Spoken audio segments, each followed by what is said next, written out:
USSR, from the former USSR. I specialized in, was a medical doctor, specialized in endocrinology, came over here in '93 to work for a pharmaceutical company and in the area of my research. And then I was prepared to get licensed in the States, but things on the business side took over, and I stayed on the business side, and currently working in the regulatory field for a company in Chicago area. U.S. naturalized citizen, married, and being target of directed energy web almost. And how did you get into working with DARPA and the CIA? It was I gave a resume to a headhunter, ironically, and they're called headhunters, and my head was taken for a CIA think tank. At the time, I didn't know it. It was a technology think tank. And it was all funded by DARPA, and then I got shuffled around as a scientist to these various other projects. For people who aren't familiar, could you tell us what DARPA is? Defense Advanced Research Project Agency. They do all of the pie-in-the-sky projects, long-term, well-funded. I have some of the best scientists, and it's mainly where all the top secret research goes on, and that's some of it I can talk about, some of it I can't. And it's a very fine line. I'm not trying to hurt my country. I'm not trying to hurt anyone, but there is a cover-up going on out at the banks, and so this is what we're hoping Glenn and I to expose. So, when did you guys meet each other, and how did you guys meet? So after I was diagnosed with Havana syndrome by Dr. Hoffer at the University of Miami, I started reaching out to elected officials, to all the researchers. One of the people I contacted gave me Robert's book, Soul Catcher, Project Soul Catcher. I read it, and I said, I have to meet this guy. And I contacted him on social media and made a trip. I live in Chicago area, just about 45 minutes from downtown, and contacted Robert.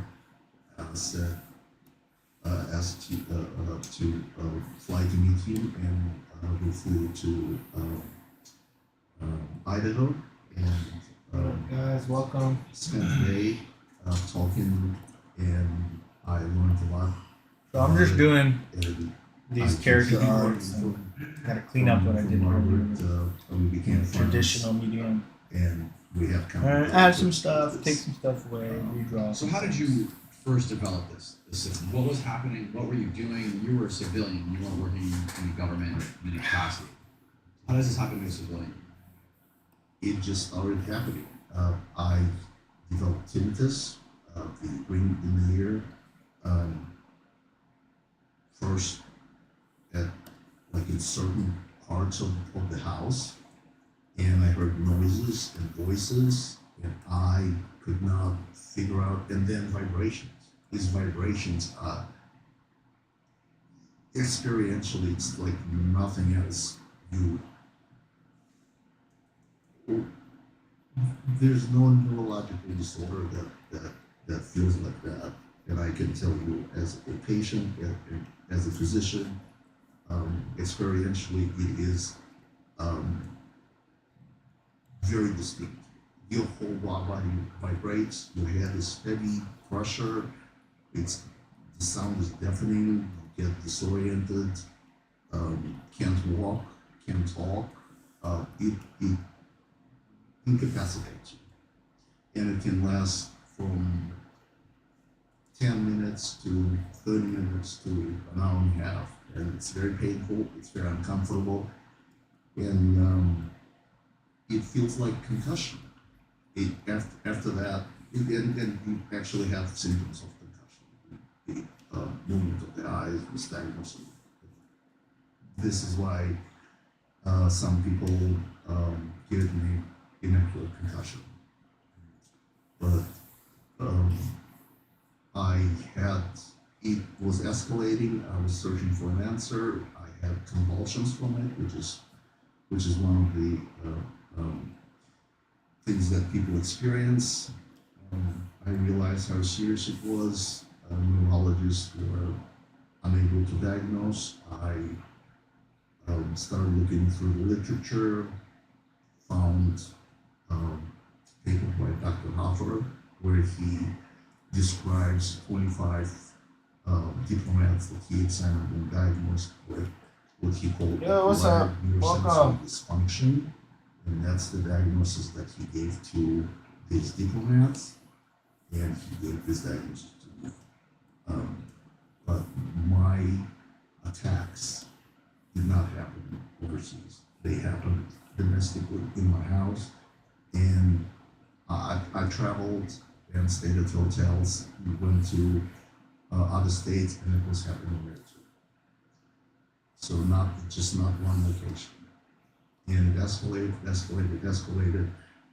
Then I was diagnosed with traumatic encephalopathy, basically like post-traumatic brain syndrome. But there's no injury, there's no concussion. This is not a type of injury where you have mechanical trauma. This is energy. This is what they call non-kinetic weaponry.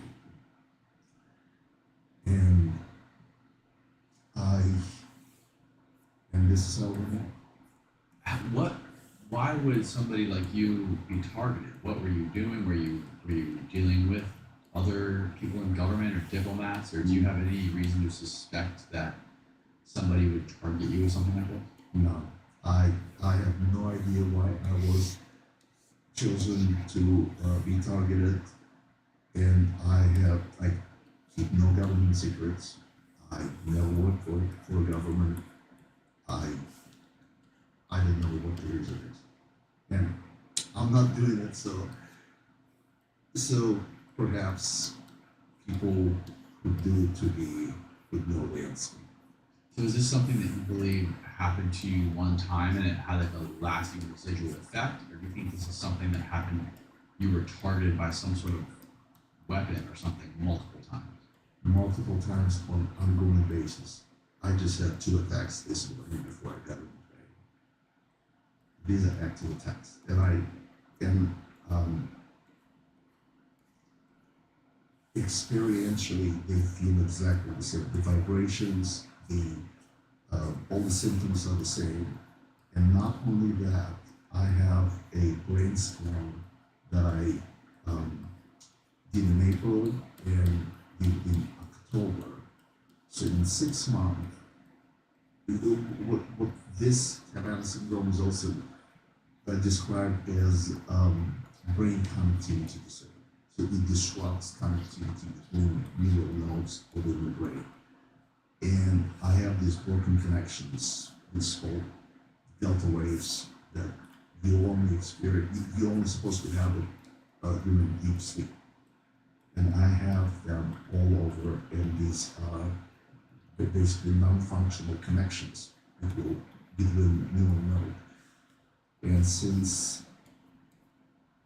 April to October of this year, I have 20% more. There's no degenerative neurological disorder that behaves like that. This is a very fast progress, and because I'm having these daily active attacks. These are not functional episodes. These are active attacks that make me vibrate, make me disoriented. They're extremely painful. Sometimes I just have to go to the basement and scream the hell. It's extremely debilitating. I've been on medical leave for the last year.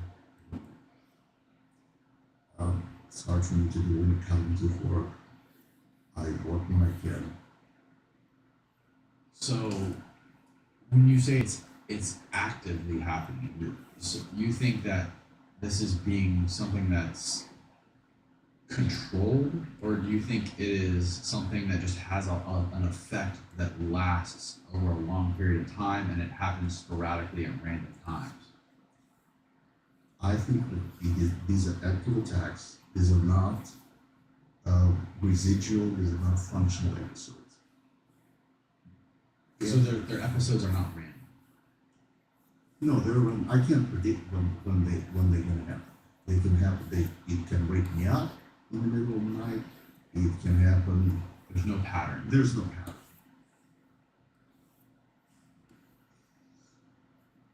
When you listen to neuroweapon experts that warn us about these attacks, they call them intentional. So these are intentional attacks. These are not. The brain does not produce them. There's a school of thought that these are functional neurological disorder, but in fact, the brain injury from these energy attacks are classified as organic. So there's a damage to the brain. So to answer this question scientifically would take somebody to measure that energy coming into my brain, but the detection methods in the intelligence reports are classified. So I can't tell you that this energy is coming in because I'm not measuring it. Nobody's measuring, nobody's investigating it. But I guarantee you these are active attacks. I'm the biggest skeptic. I'm scientifically minded. I have no doubt that these are active attacks. There was a recent documentary on CNN, Immaculate Conception, with the doctor who was investigating, who's came down with the same symptom. Thank you for the gift. Thank you for the dining. It's kind of thank you, interesting. her. Doctors they hired that they are not even This is allowed to Lucy know directly Saziami. that they do not even know that And she is a secret cloud agent referred to as do who mind controlled weapons. Chinese are working. basically on her Russians job do is to this make sure for a long time. that humans don't wake up But dialed in about the fairy reality tales that, and their is, existence and what's stuff like that. happening oftentimes for those that show mild traumatic brain injury. It can be done through cavitation effects using sound waves, highly unlikely due to endless attacks. And it can be done through microwave directed energy if it's amplified. And in fact, there's something called the Frey effect. The Army had it on their website called E2K, and that's how a lot of people refer to it, that can pipe voices into someone's head. You can't plug your ears, it actually vibrates the brain, which is like many concussions, through the small pulses that expand the tissue and contracts it, then goes to the inner ear where they can hear it. If you just turn that up, causes brain damage. You're heating the brain. So there are a lot of ways, in a weapon, for example, that I think is reclassified now, but it was done at the University of Nevada as a non-lethal weapon that resonates the dopamine cells of your brain, producing cells of your brain, and it floods it. Now, it worked. The Air Force reclassified it. Flood your brain with dopamine? Yeah, dopamine dump. And that incapacitates the adversary in a non-lethal way. Not totally non-lethal. If you have too much neurotransmitter in your brain, it's a neurotoxin. It'll also cause brain damage. So brain damage can occur through these weapons that are non-lethal in many different ways. Do you have any way of describing, or is there any evidence anywhere that could explain something that's happening, like to describe what Len is describing is happening to him? Is there any sort of weapon that you're aware of that can do that? Sure, it's very complex. But if you cognitively model someone, you have a brain print, like a fingerprint, and if you use autocorrelation techniques, and there's a way, and we'll just kind of wave our Let's hands, play with the color. functional It's too MRI, much. you can do it at distance, over the earth. You have every human being brain pattern. You can control 8 billion brains on the planet, potentially breathing, pre-crime, and you can It's imagine kinda nice. in warfare. Oh, It'd be useful for a number it's too of saturated objectives. though. So in that situation, you want it continuous, and you beam Oh, the that's too. entire Earth over it. You're like a cell Yeah, phone. maybe Your just brain hold is the a circuit. brightness. So if you're dialed Saturation. in, once you have a cognitive model, you would never be able to escape it under the magnetosphere or ionosphere. It's worldwide, and you can ask a number of people in every country, is it happening in your country? And they're just the exact same symptomology. Other than the symptomology and the vast amount What color do you guys think I should put? of government and so forth that experience I think these it's this one. symptoms, what other evidence do we have of technology like this?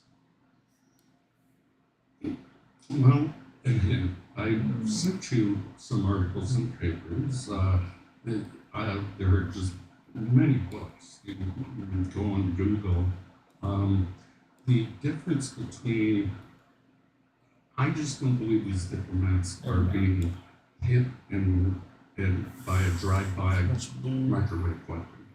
I think brain damage is being done because the brain rewires itself more rapidly. Let's say you lose your eyesight Too yellow. and your hearing, taste, smell, your taste and smell get better. The brain adapts faster. During this adaptation process, you can insert an external signal, sort of like hiding brains together. Insert an external signal. Yeah, an electromagnetic signal. And how would you do that, you might ask? And the details get very complex. But there are several patents that you can access that talk about inserting a signal into the microcircuits and macrocircuits of the brain. Now, you got to know those patterns, the lock and key mechanism, otherwise it won't affect you. It will only affect the target brain if the brain print fits. The brain print. Yeah, signature. Everyone has a unique one. And you ask, well, how do you broadcast this over the world? How do we talk to nuclear submarines underwater? How do you explain this is happening to Len? How do you rationalize it? I can, because it follows the symptomology, like I said, of all these elements. But for me, I don't know if he wants me to mention this. Let me ask him in private. Hold on. Okay, yeah. All right. Can I tell? Here's how I do my studies, and I wanted to find the commonalities, but I have to throw away the ones I'm uncertain about that are true targets. Maybe there's natural schizophrenia, there's a whole bunch of chemical imbalances, etc. Right. These weapons can actually induce and mimic all those diseases, in fact. But the conversations, the scripts, they're called, are always the same. I've heard them all. They're slightly tailored for each individual, but they're scripts. And they're meant to confuse the very derogatory. That's just typical breakdown. If you've been to boot camp, you're a worm, until you're part of the team. And why would you want to break down the ego of that person? To rebuild it. So this gets into creating Manchurian candidates, like personality spies, and information curtains, people that will carry messages to other places without being aware that they're actually doing it.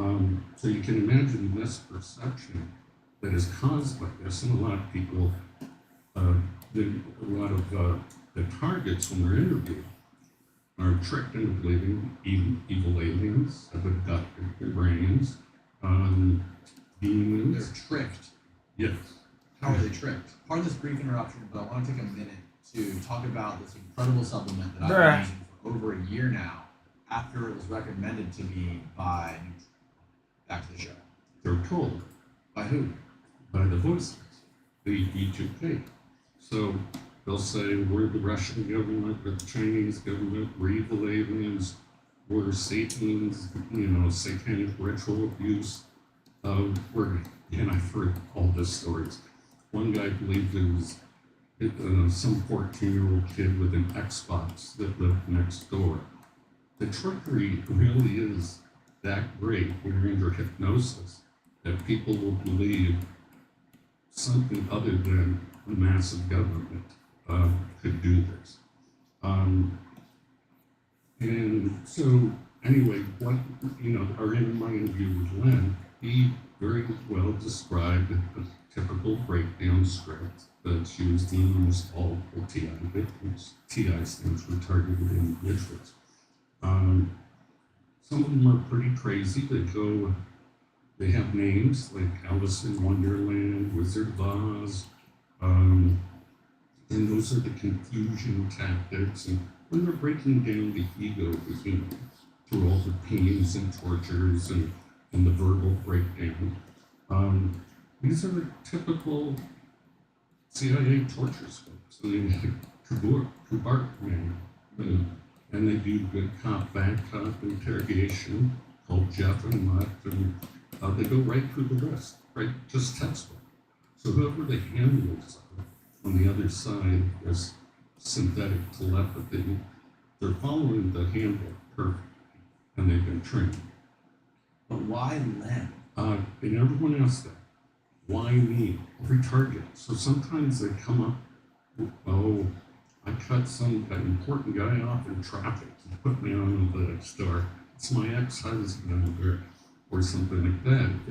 Obviously, if you work for government, you're just like, well, obviously it's the government. But you want a random sample of the population, all languages, all cultures, in order for a worldwide weapon of an AI system that can interact with every human brain, for example.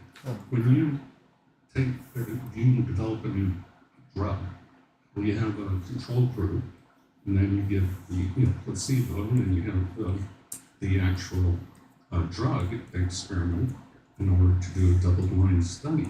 So why me? I'm nobody. Well, that's exactly probably why they chose me.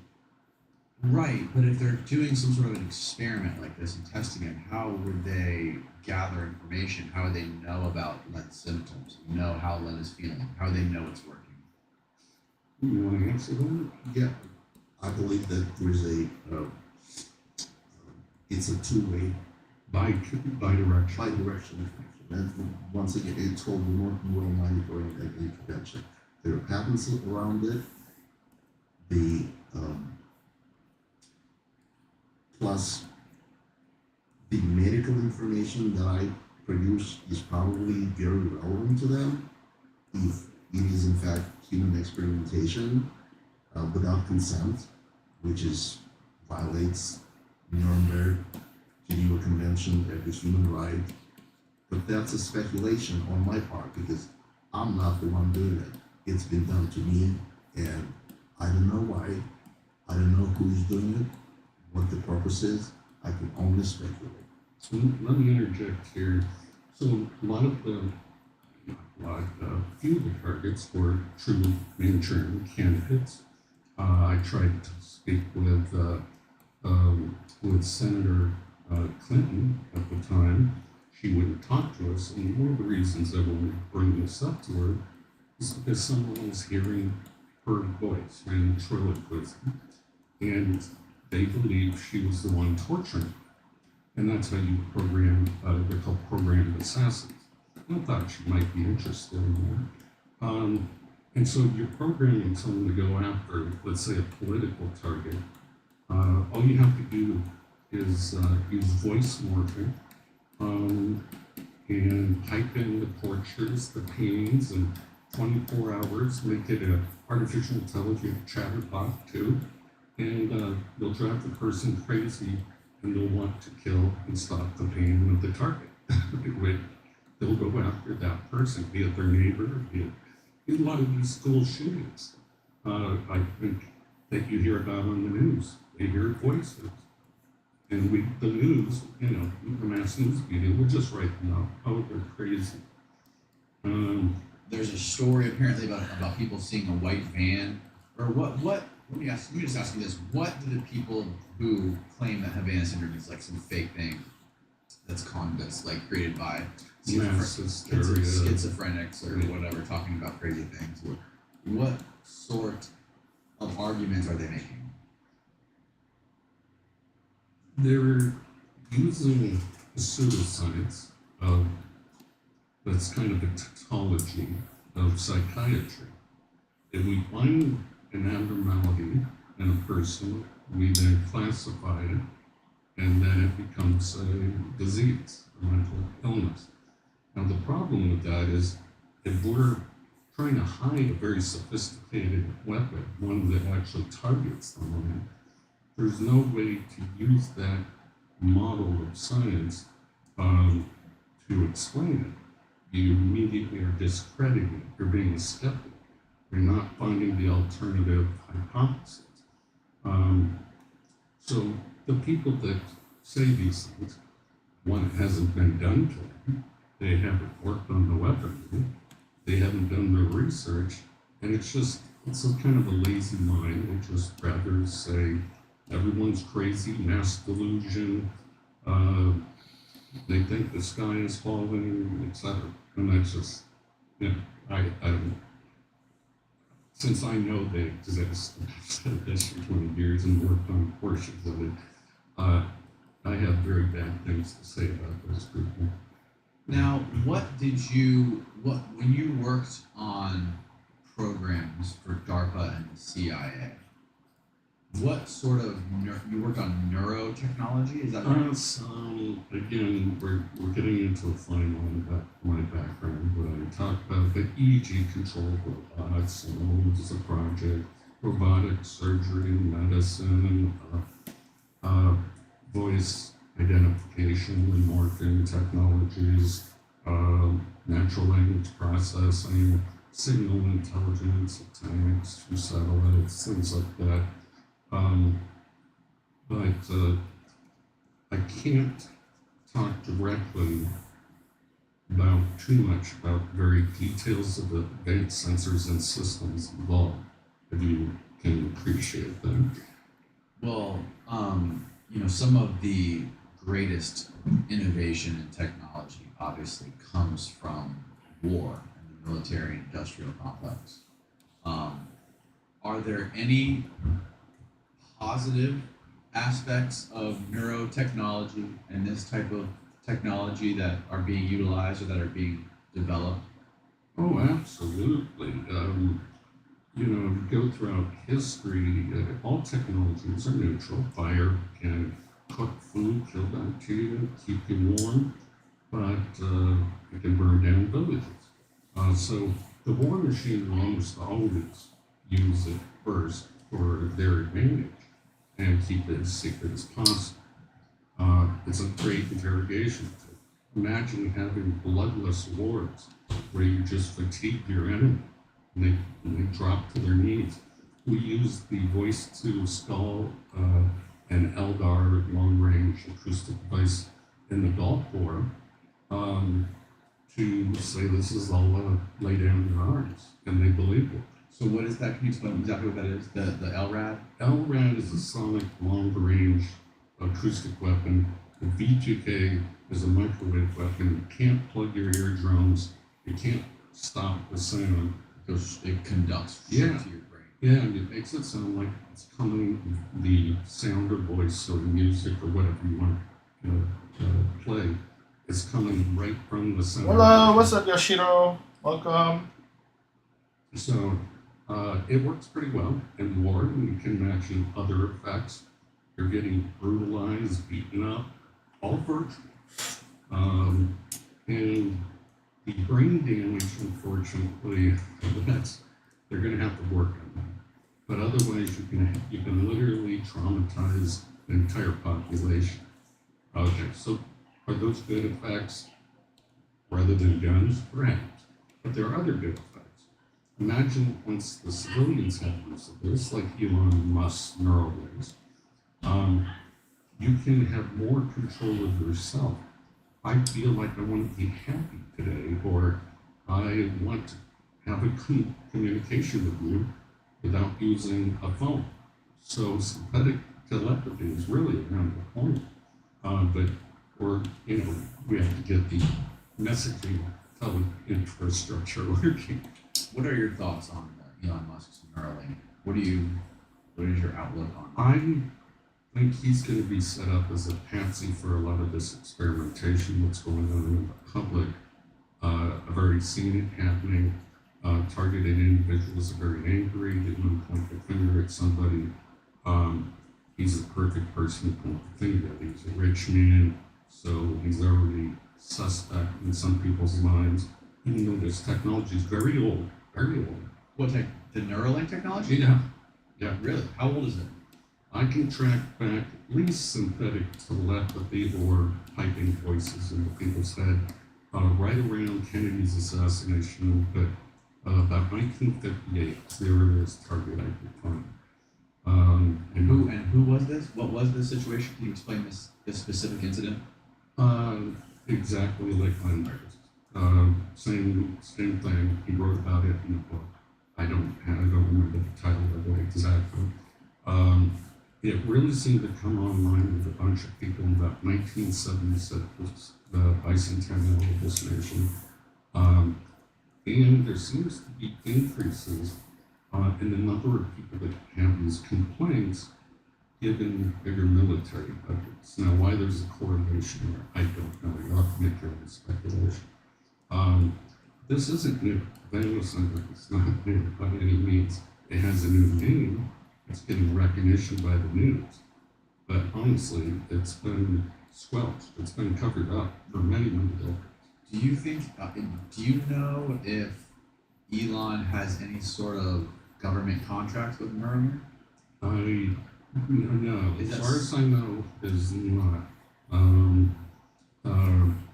He'll be approached, obviously, but what I think they're doing, like some of the projects I worked on in my time at DARPA, became real big companies like Google and Facebook and etc. So I think it's a technology transfer.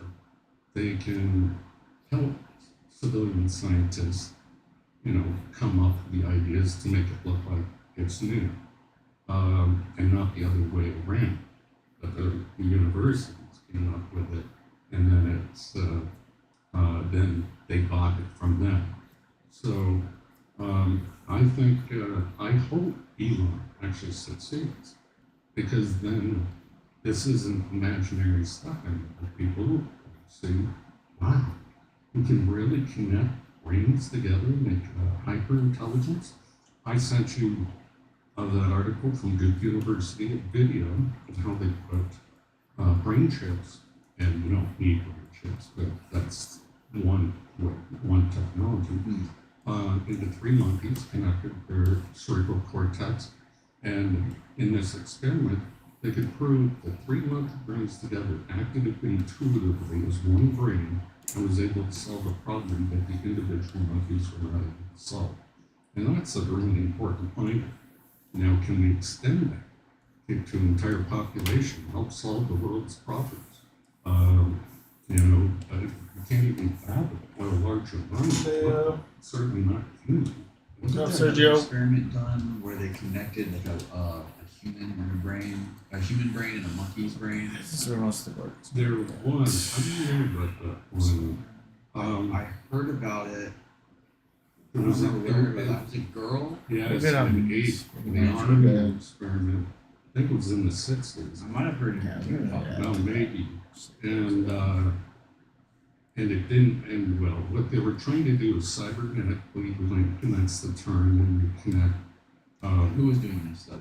Uh, it was the army and one other group, I Okay. can't remember. They were hoping because they didn't break down it all comes together, so they make chance of they weren't able to break down the ego of the ape or the girl per se. So the brains What? the young girl that was used as an experiment. So we were able to break down what? The ego. Ego. So sense of self. We all have a Right. sense of self. We believe we're separated from everybody else, and even though we have two hemispheres of the brain, we believe we're one brain. Right. You know, it's an illusion, optical illusion, a delusion of consciousness, as Einstein says. So what happened is when they put the girl in the cage, it tore apart. It wasn't able to recognize her as an extension of itself. And I believe this is part of the reason of the breakdown, the torture that TIs are experiencing, is they have to break down the ego in order to be part of a greater mind or mind control. That's terrifying. Yeah, it is. A worldwide global brain. Now, Len, how many people have you spoken with or met that are experiencing the same symptoms that you're experiencing? Hundreds. Hundreds. And when you went down to, was it Miami when you met with the doctor? How many people has he seen that he's diagnosed, and how specifically did he diagnose you? And were there any other neurological diseases that were similar or in the same realm as Havana syndrome? Or did he actually diagnose you with quote unquote Havana syndrome? He diagnosed me with acquired neurosensory dysfunction. And that's the name of the paper that he published about Havana syndrome. So if you read it, he talks about 25 symptomatic, Yeah, you can pull this up, Austin. What's his name? Hoffer, Hoffer. acquired, Dr. Hoffer of the Dr. University of Hoffer. Miami. So he examined 25 symptomatic patients made back from Cuba, and 10 of their roommates. These attacks never happened at the embassy. It always happened at the hotel or living quarters, and they were in the same room. And some never happened. So people who experience symptoms, and there could be other people, their roommates, that never experienced it. And so all the people who experienced the symptoms were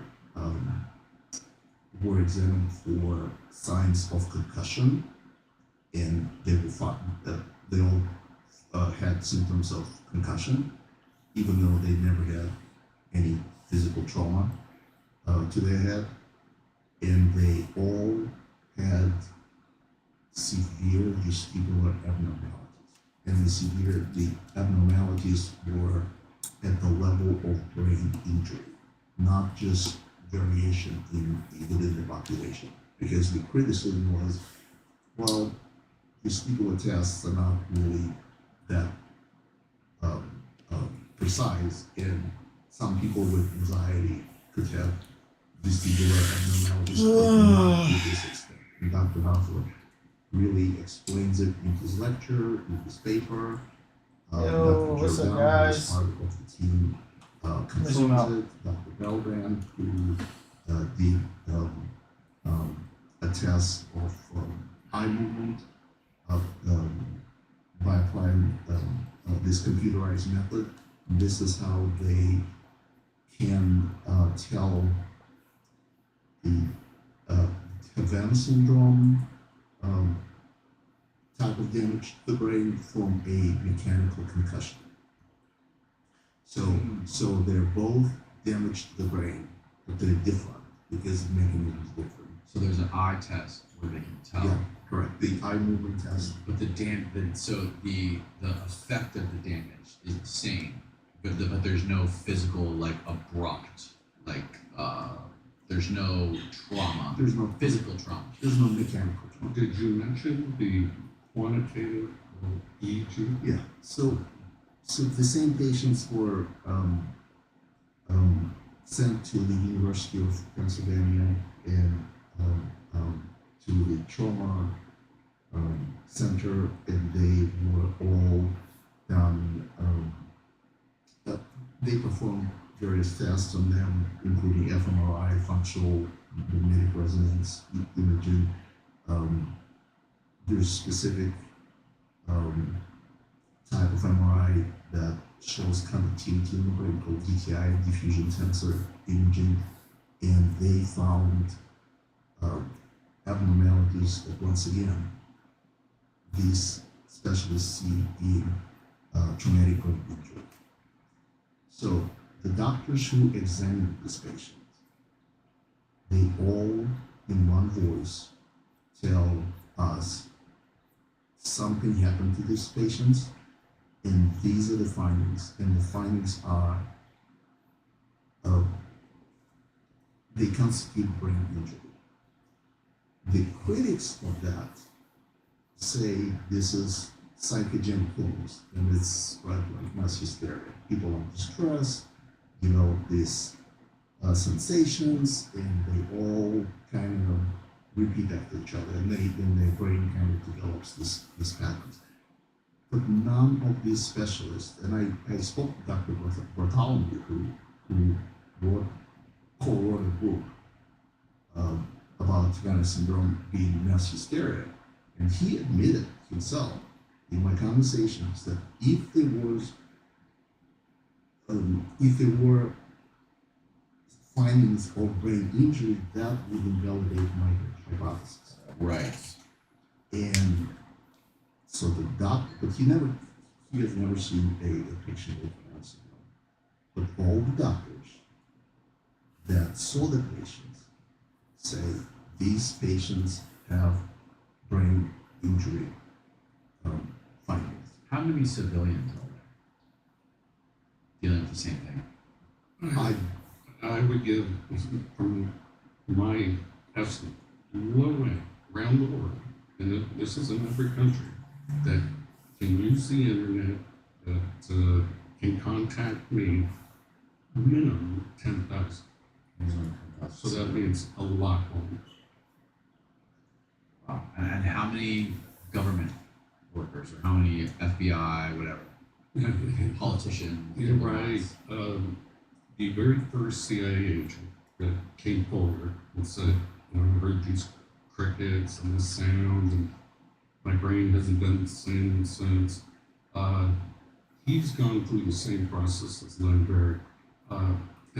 Just block after block of government bureaucracy saying you're delusional, this technology doesn't exist, and you don't have to go to the energy directorate of the Air Force. We've been working on this for a long time with our NATO allies, and so a lot of the work on these concussion weapons, non-lethal weapons, are going under that director. Is anybody transparent about being who in government is being transparent about working on this kind of technology? Lynn has stories but can't mention the names. Yes. That's unfortunate. But I can tell you that there was an investigative reporting in Psych magazine, which is a German publication. They investigated Savannah syndrome, and they talked to a prominent expert in the field of directed energy, and who published a short article following the events. And then he was contacted by the DoD and by the Air Forces that that he is not to speak publicly about it. Otherwise, they will pull his funding. And that's part of the way that you prevent leaks. Is it's a form of financial blackmail that will pull you from it. We can talk about any of this openly. And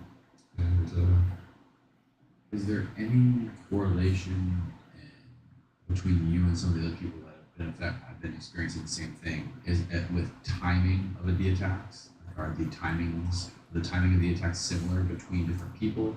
Are people experiencing it at the same time? How are they being triggered?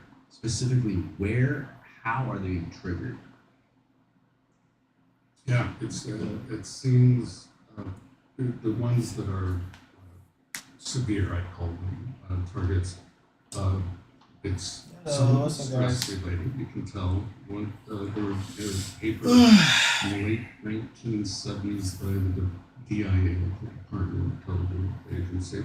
They said the Russians were trying to create a panic weapon to kill a person. Literally spook them to death by creating a runaway process with the adrenal gland and increasing blood pressure, any sort of weakness in their circulatory system, their heart would give out.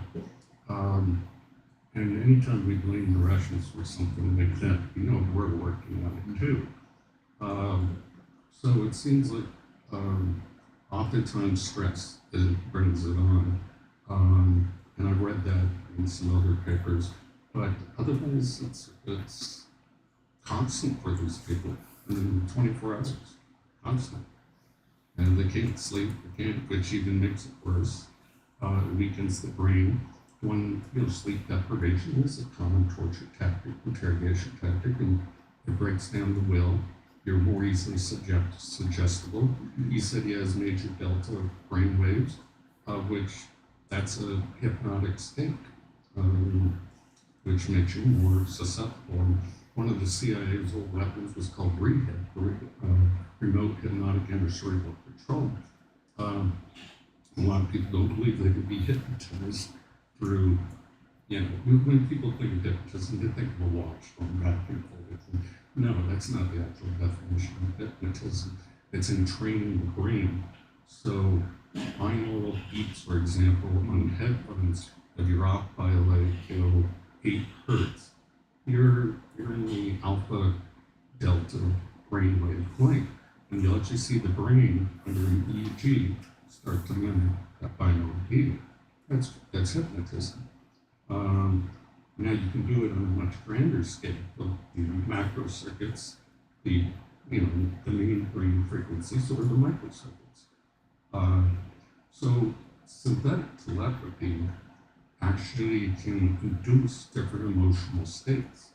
Each part of the brain has different circuitry, different frequencies, different pattern. You can induce, you can mimic almost every illness and induce. So when someone's classified, let's say, as manic depressive, we can do that. We can make them happy for a day, or we make them depressed for a day.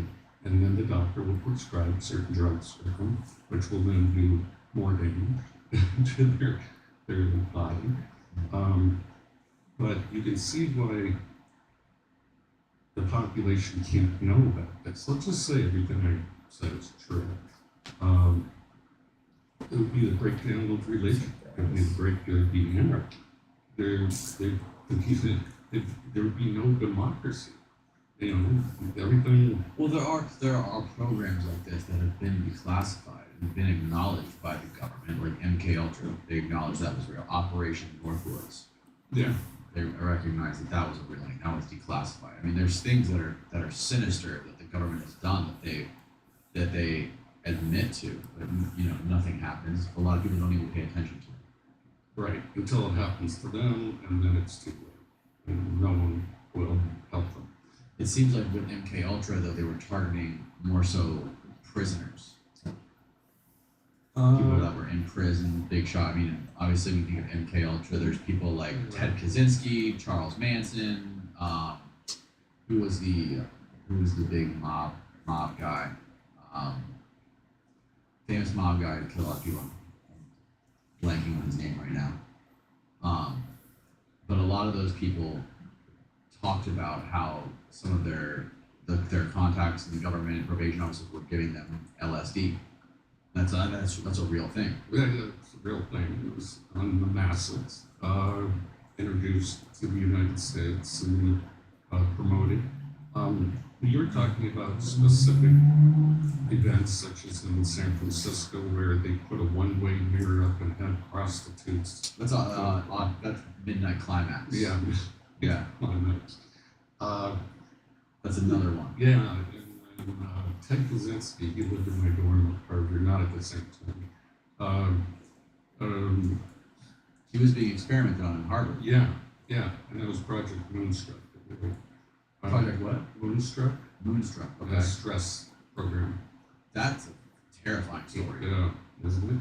And even the shooter in Vegas, he had FBI contacts, and that gets very murky.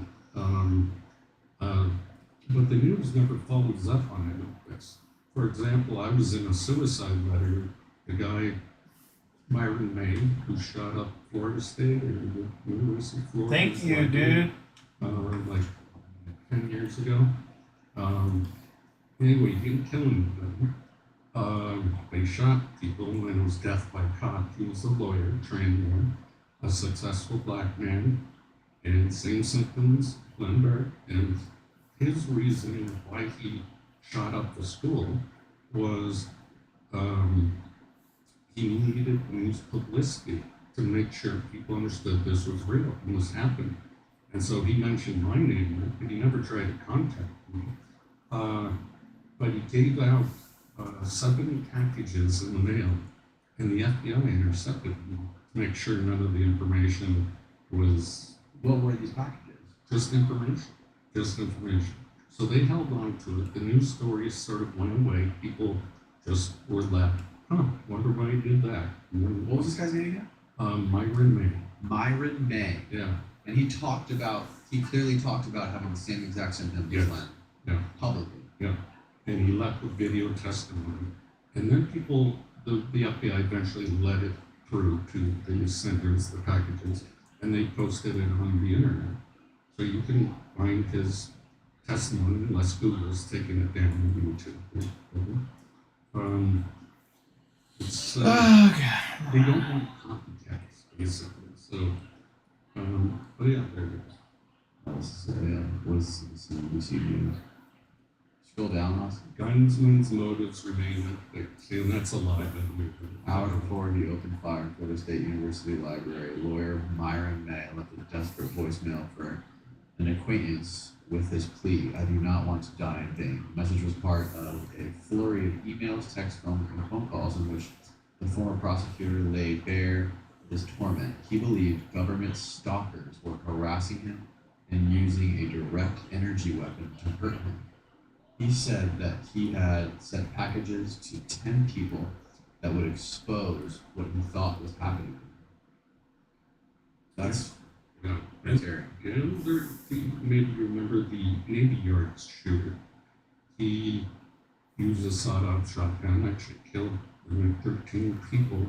He had a clearance to get on a Navy base, and he wrote on his weapon, and the news pretends like they have no idea what's going on. My ELF weapon, it stands for extremely low frequency, which the brain operates on, which we also communicate with submarines with because it penetrates everything. So he was convinced the Navy was behind it. He just wanted revenge. He couldn't point the finger to stop it, so he just took it out on everyone. But it creates such frustration. A lot of these shooters are trying to get this media attention. What is this, Austin? Oh, okay. What do you think it would take for the government to, or for anyone responsible to be transparent and open about this? I don't think they can be because look at the atrocities and the lack of trust. I mean, that would happen. Lack of trust of the government. Yeah, well, I mean, even more so. That they're socially engineering, let's say, gun rights. Well, let's have all these spree killers go on shooting sprees, and then the response to that stimulus would be take away guns, you know. It's a way to socially engineer. And so you say your government wouldn't do that. Well, they very much in long-term perspectives of how they want to shape the New World Order or shape a UN, a single government control. A vast majority of, I mean, I'm not sure it's all of them, but I know that a vast majority of these public shooters, these school shooters, they were on antidepressants and a slew of different pharmacology and pharmaceutical drugs to help them deal with depression, social anxiety, different things like that. Couldn't that be part of what is going on? It could. I would have to see their private psychological profile. And I told you, just because they're on drugs doesn't mean anything to me. I have to interview them and see if they're being driven. It's called psychic driving. The Scottish world psychiatrist who did brainwashing, Montreal University, I'm trying to pull up his name in my files. Anyway, he called it psychic driving. These women would go into the hospital for mild depression. He'd play a 2-tape loop, just like these other breakdown processes. Your mother hates you, blah, blah, blah. No, I can't actually repeat how awful the scripts are they use. I compiled a list of 1,000 negative things they say. And I posted on Facebook. Got away with it just because I put quotes of them. You use this to break down the ego? Correct. And so they did that while they were in induced comas. I'm still talking about the brainwashing. So they're unconscious. Pseudo-unconscious. Okay. And they keep them in a vegetative sort of sleep state. Okay. And I think it was probably in a delta or theta brain, their dominant state. So they could hear all this negativity. And I think they gave them LSD too. And they were just trying to wipe, and electroshock. So they were trying to wipe the brain clean so they could rebuild new memories. One woman, it was funded by the CIA, the psychiatrist I was funded for that. And the woman sued, she won, but she lost half her life. Can't remember, had to learn how to pee again, speak again, everything. So brainwashing works. The reprogramming part's what's interesting. And just to make it absolutely clear, I do not have a diagnosis of paranoid or delusional disorder. I have a clean bill from my psychiatrist. The only thing that he suggested as a diagnosis is adjustment disorder, which means that I'm adjusting to his torture. Well, at what point did you decide to see a psychiatrist? Oh, at the very beginning, because I was actually hoping that it was a psychiatric disorder, because that way it can be treated, but it's not. This is, I had to educate my psychiatrist, but he's very smart. Actually, every single one of my physicians that take care of me, or neurologist, psychiatrist, primary care physician, and now Dr. Giordano in DC, who that's looking from, they're all on the same page. This is my diagnosis. I just remembered the brainwashing doctor's name is Dr. Ewan Campbell. Dr. Ewan Campbell, Russian? No, he was American. American. Oh. This kind of funding goes on all the time, and we often do it in other countries. Long list of human experimentation by the National Institute of Health. I saw my neighbor this morning. My neighbor worked for Honeywell for over 35 years. Mm-hmm. And I sort of briefly ran told him who I was talking to today on the podcast, and I talked about Havana syndrome, and he said, "Oh yeah," he goes, "that's 100% real." He's like, I know we worked on weapons like that, and so I know they work on those weapons at Raytheon. He said, Yeah. I can't talk about that, but yeah, he's right. you can't talk about it, but you can confirm that. I can confirm. That's all. How you for people like you and your colleagues going to school studying artificial intelligence, what percentage of you guys are doing that, or do you guys have aspirations to work for the military, work for the CIA, to be spies? Like what? No, I was a scientist. Again, I worked on advanced surveillance equipment and other things. As a scientist, you just want to be working on cutting edge science. You don't, and you believe you're doing your country a favor and eventually be used for good. And that's part of how you get funding from the Senate for billion-dollar projects. But you have to have dual purpose, one for civilian uses and one for military. And we don't really think the implications for the negative part. We just want to work on new cutting-edge stuff. And it's also compartmentalized on the most part. So a lot of people don't know how they're putting together a bigger weapon system. They just work on a piece. Isn't Facebook working on weren't they working on something called the empathy machine? It's something I think I talked about. Yeah. But yeah.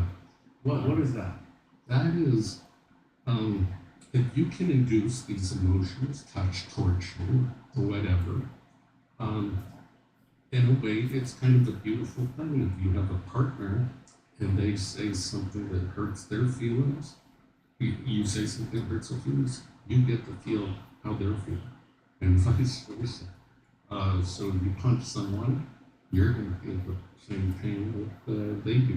That's called the empathy machine. But now imagine you go beyond 2 people. Let's go to 100 people. Every time someone stubs their toe, they all feel the same pain. It would feel like random torture to everybody. Well, who stubbed their toe? I can see that the first application, like the most obvious thing I could see this thing going to is pornography. Yes, yeah, they already have, sort of virtual machines for Right. If they could somehow if you could buy a subscription to some sort of pornography and make every single guy watching this thing happen. Okay. It's an interesting podcast, but you gotta go in this direction. This is already being used. I mean, If you talk to the victims, the PIs, one of the worst breakdowns, and it's pretty common. I think I can say the word simulated rape in forced orgasm. You can say anything you want. This is the internet. And so simulated orgasms and rape is extremely common. Right. Especially violating for women. They complain about that torture rate the most. But you're right. What's the positive use? Where is it the most lucrative? Where is it the most financially beneficial? Like where can you make the most money in this thing? You think that would be the most obvious first? That would be the first. Yeah. But think of the problem. You have to be regulated because we know the 7 pleasure centers of the brain. And let's just say we don't have to stick in electrodes. We use ultrasonic helmet like the University of Arizona is doing to target certain parts of the brain. You just sit there and press the button all day. Yes. There's a story of a woman that what's the story? There was a story of a woman who was in the hospital. Something was wrong with her. You may know that she had a button. Every time she pressed it, it made her orgasm. And she was doing it until she was basically a vegetable. Yeah, you eventually quit eating, you die. So the government has to step in to regulate this somehow. I don't think a lot of my research just focuses on the negative. The tortured people, the targeted, the brave people. They're the most vocal, they're the loudest. But there is a classification weapon system called the Voice of God. And I've met some of these people. A classified weapon system? It's just the categorization called Voice of God weapons. Anything to make someone here believe it's God. And these are real. Yeah. These are publicly There's Newsweek wrote Okay. about it. Okay. So it's been out for a while. Voice of God. Voice of God. Sorry to interrupt. And so I've run into people randomly who believe they're talking to God. God doesn't have a voice. I don't think. I don't know what he sounds like, but they're convinced and they'll do whatever this voice tells them. And that's the dangerous part. It's another form of trickery. God wants you to go on a killing spree outside. Some people do that. They go into God's name. So you can see how this broad swath all over the world, not only is it experimental, it could be very much a secret army of assassins. And so I call them programmed assassins. But the positive part, the voice of God, it worked in the Gulf War, Gulf War when we said Allah lay down your arms. That's a voice of God. Okay. Is this, and you can't talk about, or can you talk about, this is something that you were involved with? A little bit. Who is Dr. Is this something that Dr. Jose Delgado talked about? Well, and who is he, and what specifically did he work on? Dr. Jose Delgado. He was Look him known, up off. he was known as the father of brain chips. And so he was from Yale University, and he did a lot of brain experimentation, stuff that is unethical and we wouldn't allow today, per se. But we made progress understanding the brain. He would actually wire up.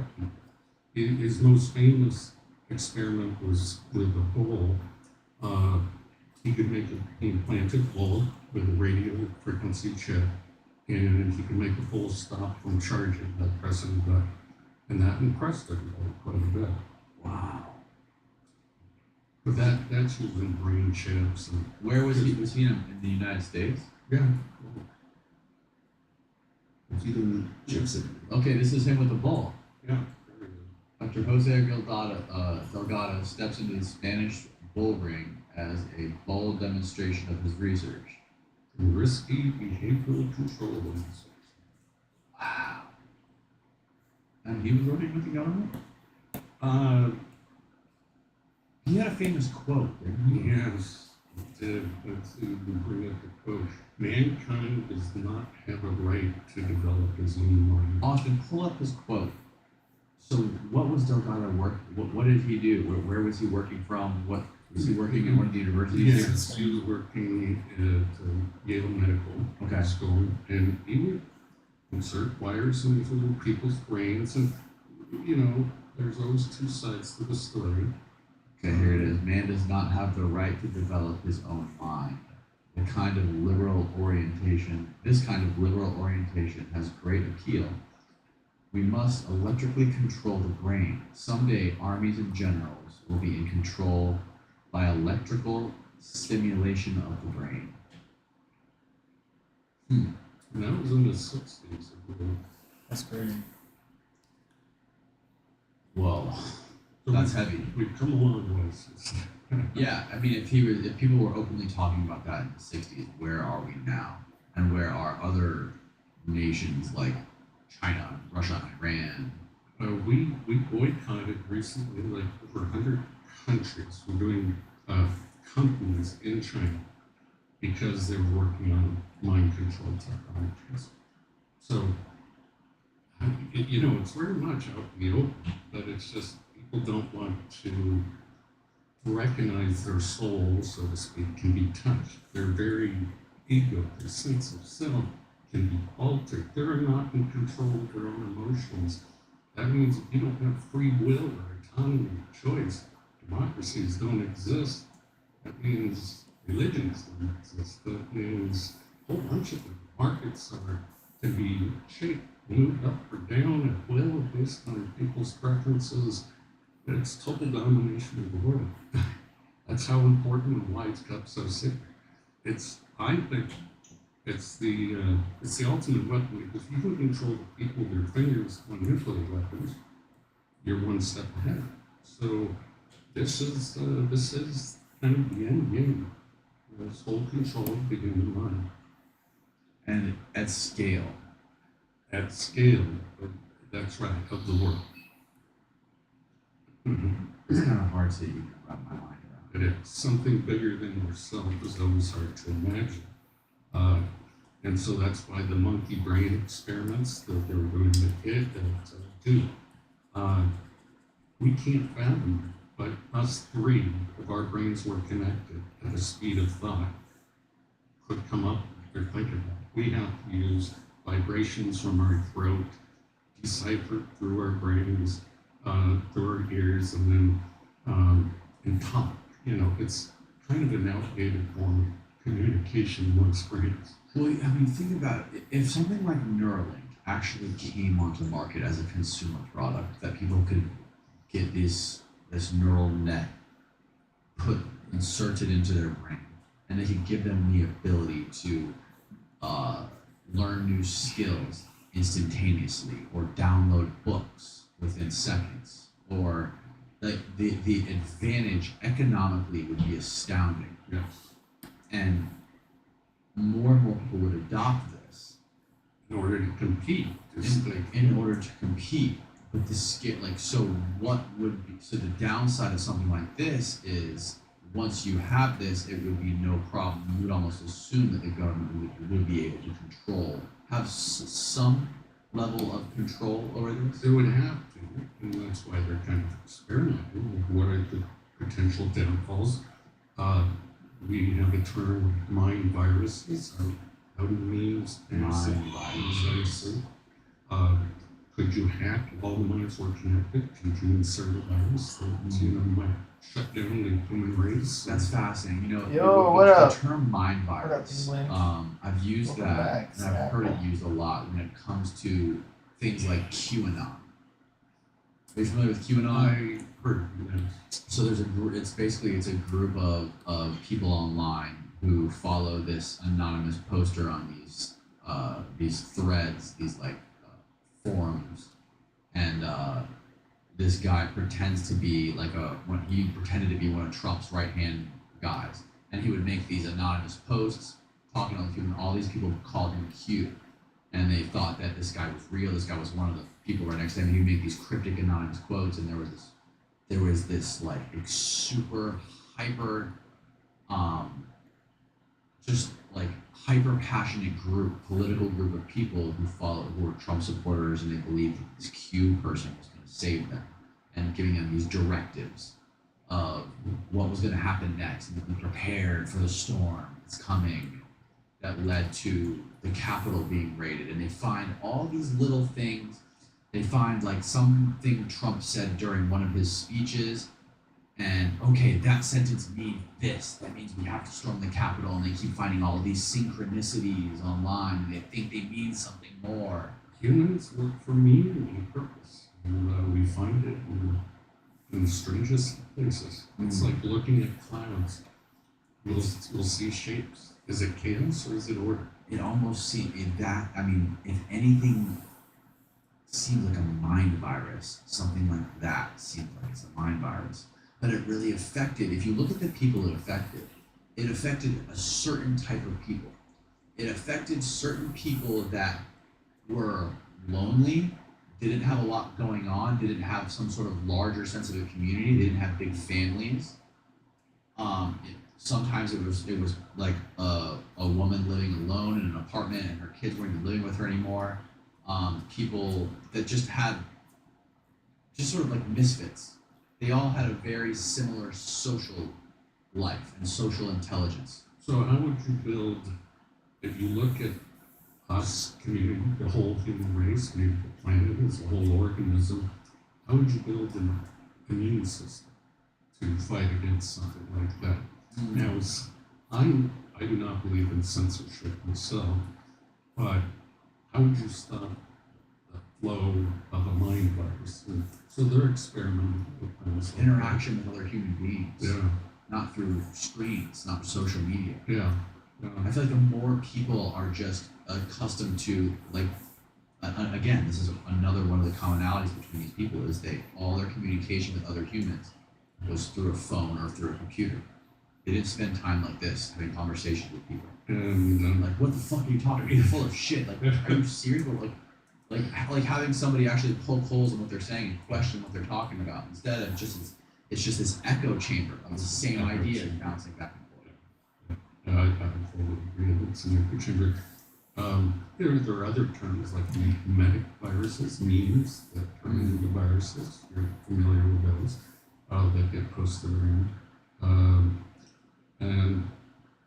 But you know, the utopia, the kind of end goal that people, the visionaries see with this technology, they know that transhumanism can't be stopped at this point, but they want to take the safest route.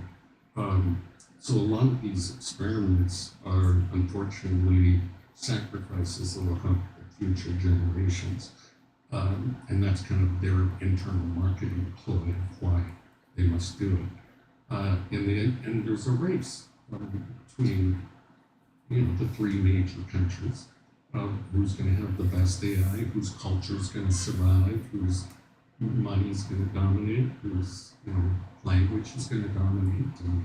And so this is very competitive field in the military right now. Who can collect the most minds the fastest? It will be the biggest hive mind network. And so my next book is called, it's not published yet, it's called Emergent Minds, the Birth of a New Species. And that's under the three books that I've written of cyber and cybernetic warfare revealed. And it's going to be about these architectures, topologies of humans, nodes, computing nodes, very cold the way it's described.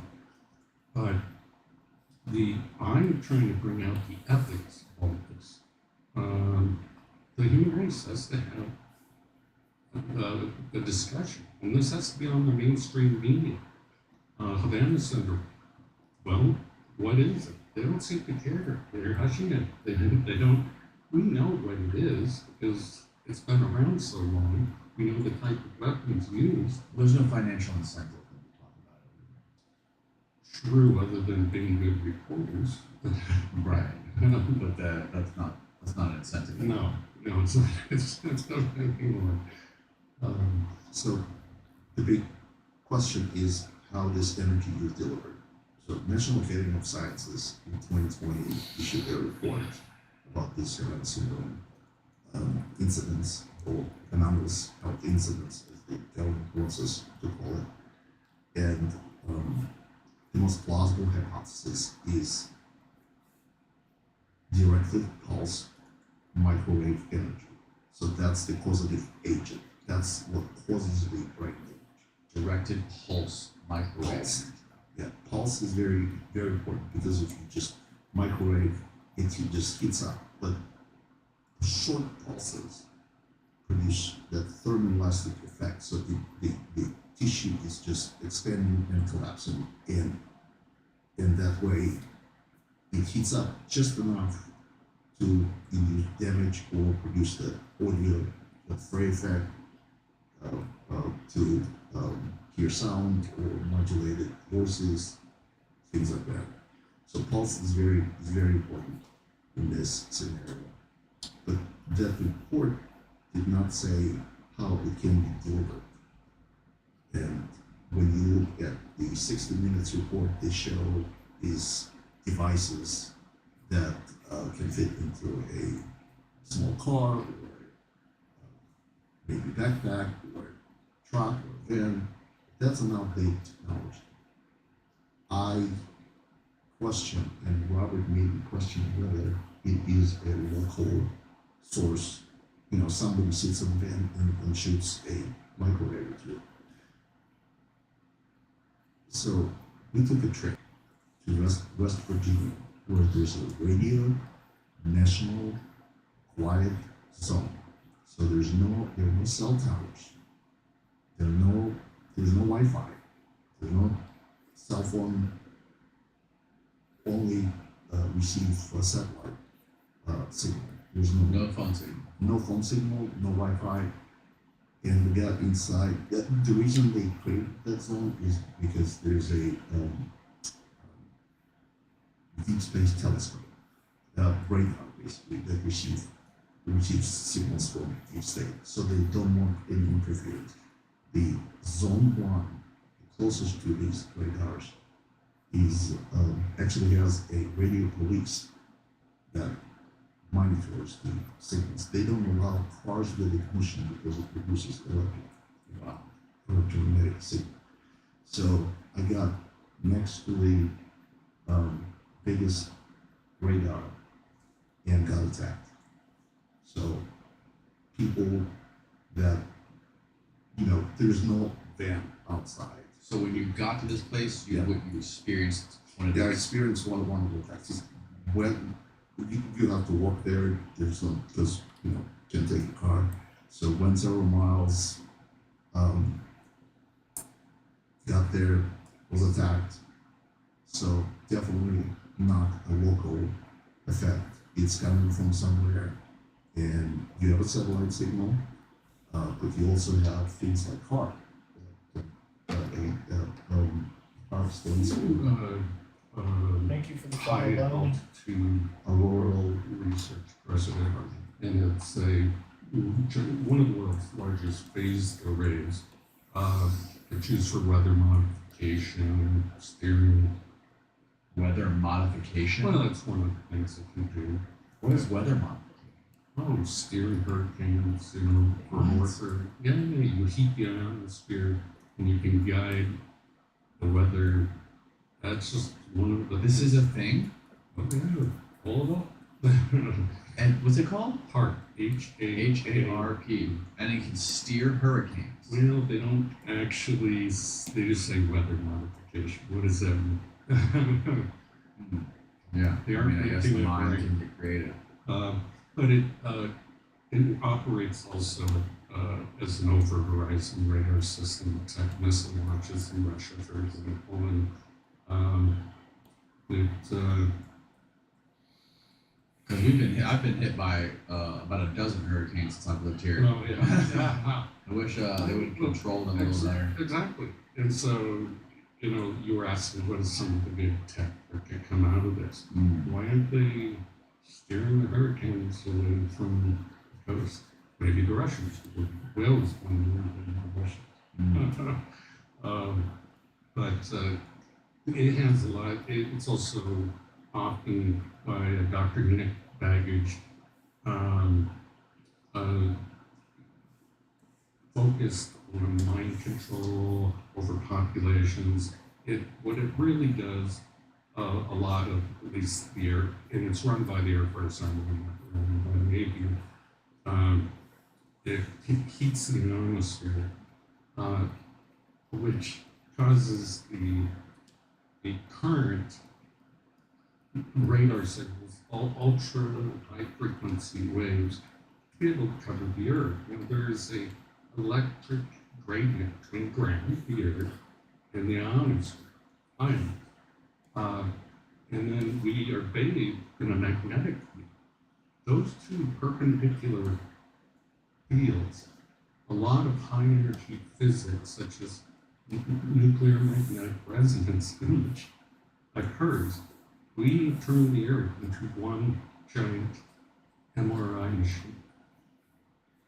So we can image underground bases, we can do a lot of things that people don't believe. They'll say the Boltzmann, I won't use What that. up? Thank you for the follow, Kent. Terminal effect. You can't do MRIs under Earth's magnetic natural magnetic field. We've been doing it easily since the 60s in universities. So a recent article came out, wow, we can recover dreams and play them back, and we can read the inner vocabulary of somebody, what they're thinking, talking to themselves with their inner voice, using a functional magnetic resonance imaging machine in a hospital. But that's a higher resolution. But they just used new algorithms to do it, and it was very accurate for a bunch of people, which is interesting. They say it's new. Well, it's obviously not new. They can read people's inner thoughts. Yeah. So you think I don't know how you read. Some people read or think in images. You can read the images. Some people think in words.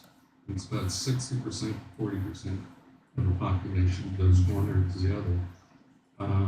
It's able to decipher each one. Yeah. So some people will go through a grocery shopping list. Apple.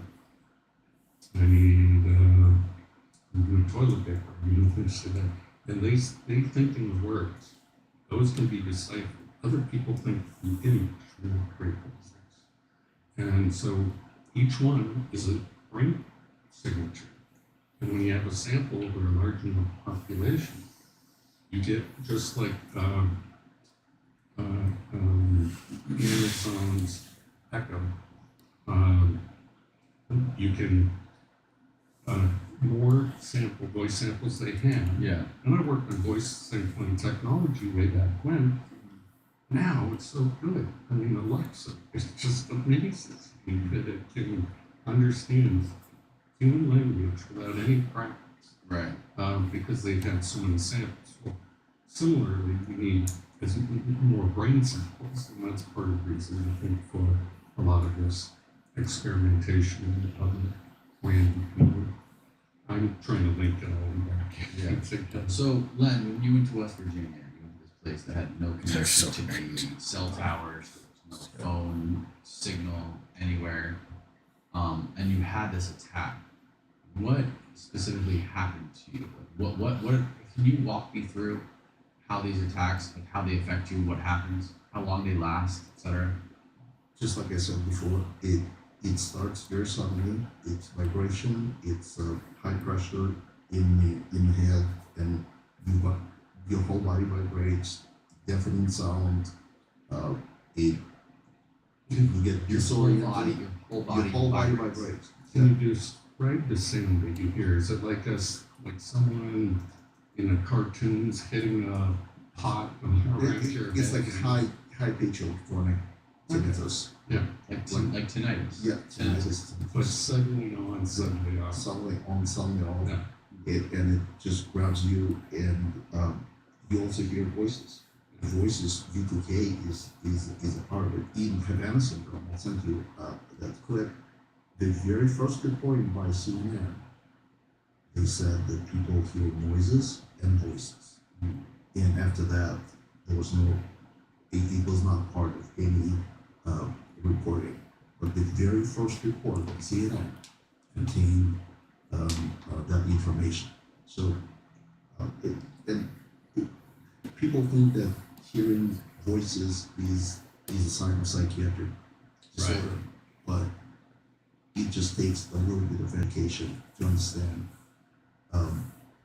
this Frey effect, this microwave hearing has been around for a long time, has been known, and voice modulation has been demonstrated in the 70s. There's published literature about it, that you can modulate the signal and it produces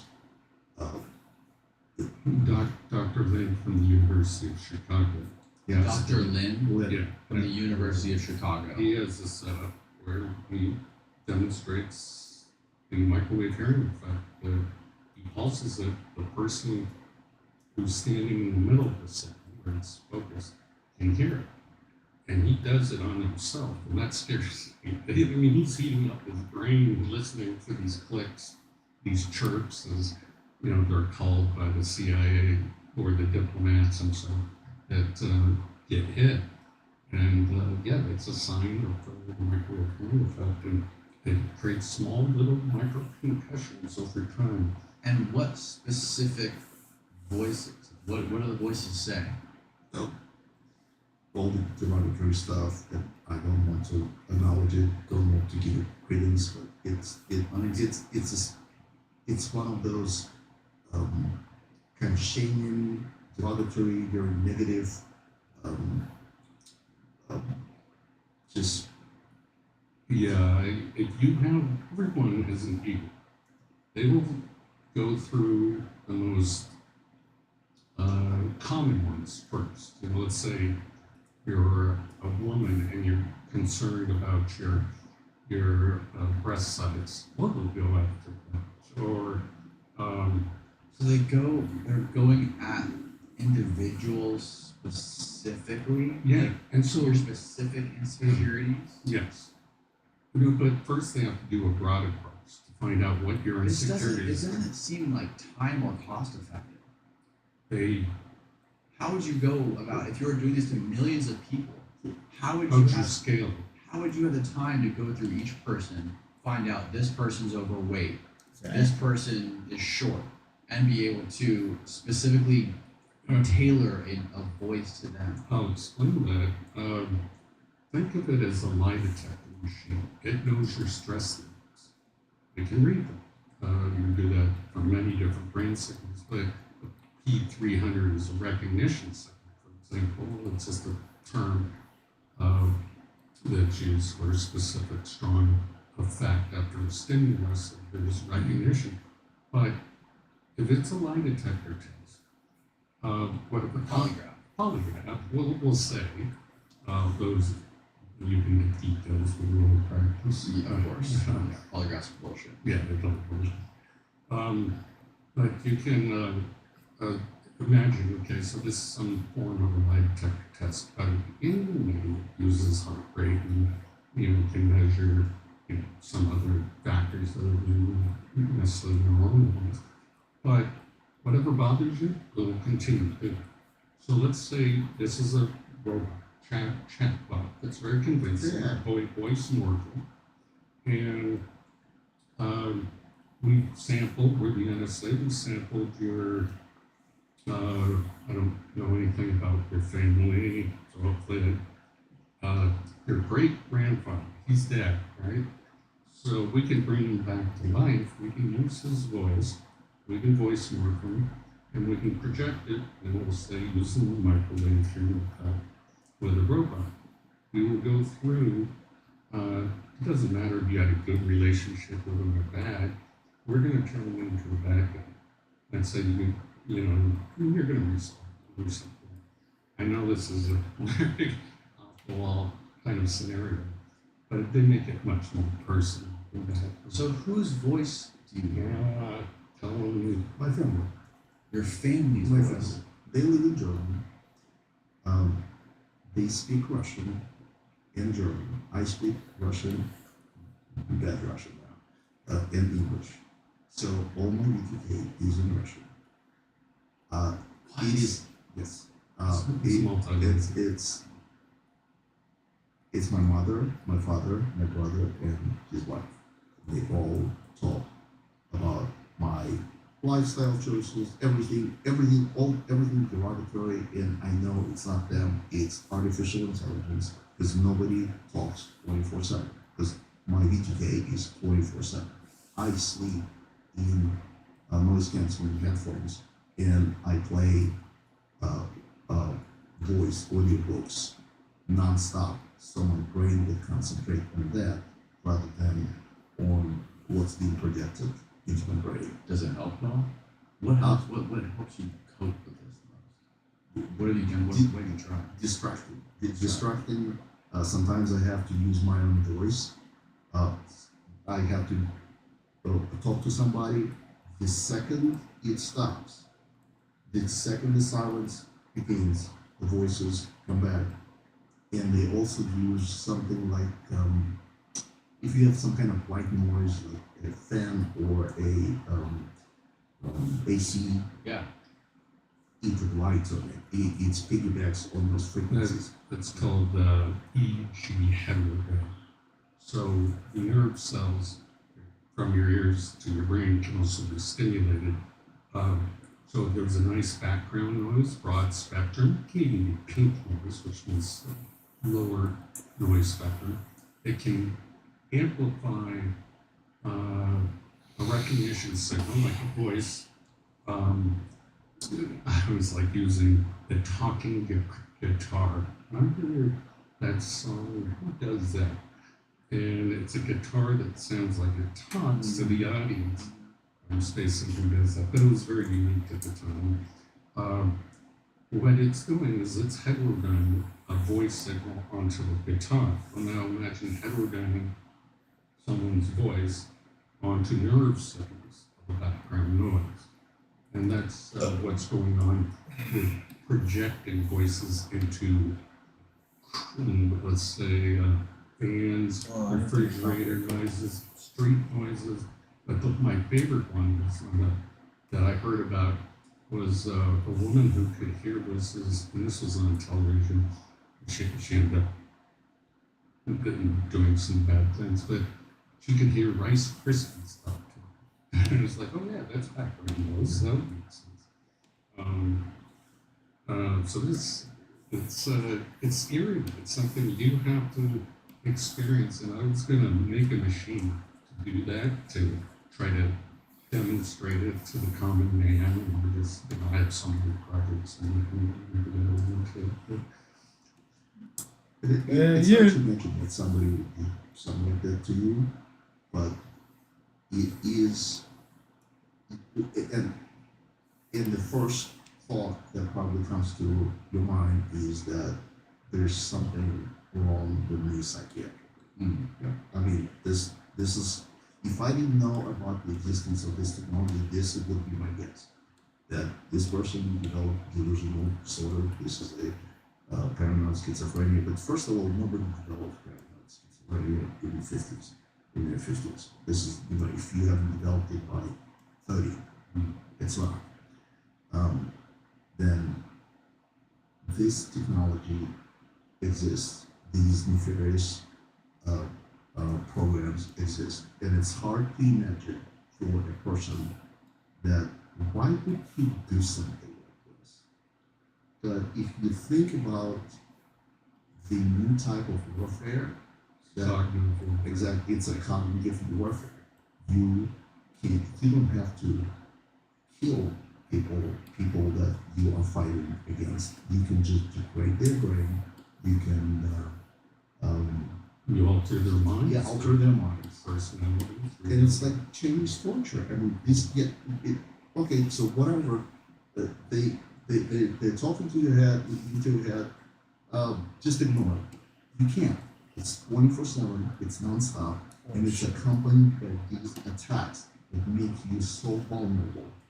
Reading the definition of directed energy weapons, you may not have it in front of you, but it's kind of interesting. You can pull it up.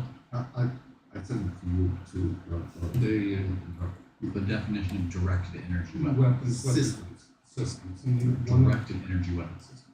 And what they say in this particular definition is interesting, that it's disablement of personnel. Now, how could you disable a person? Okay, most people think directed energy, laser beam. Okay, you burn them a few times. That's not really disabling them. Making them dysfunctional. That would be scrambling their brains. It would be dopamine dumps. That would be making concussion weapons. That would be somehow affecting their nervous system so they drop on the ground. So it's a combination of psychological warfare as well as direct energy weapons, along with the voice of God weapons with voice and warfare, with artificial intelligence chatterbots. It's the most complex weapon system we have put together ever as a species. Wow. And do you think this is something that the United States is working on because other nations are working on it as well? Is it a competitive thing? Yeah, Is it like an internal governmental control thing? It was something called Project Paperclip, where we split up German scientists. Operation Paperclip. Yeah, I'm familiar with it. We talked about all the rocket scientists we got, we put them into NASA, and other programs. We don't talk about The Nazi scientists. we don't talk about the mind scientists we got. Those were kind of classified. That's where a lot of this research started. Now, we got half of them, so did the Russians. So it's been we compete with our intercontinental ballistic missiles. Of course, we compete with cognitive warfare. full control of the mine. CIA agent called Mark Phillips, he's unfortunately passed away.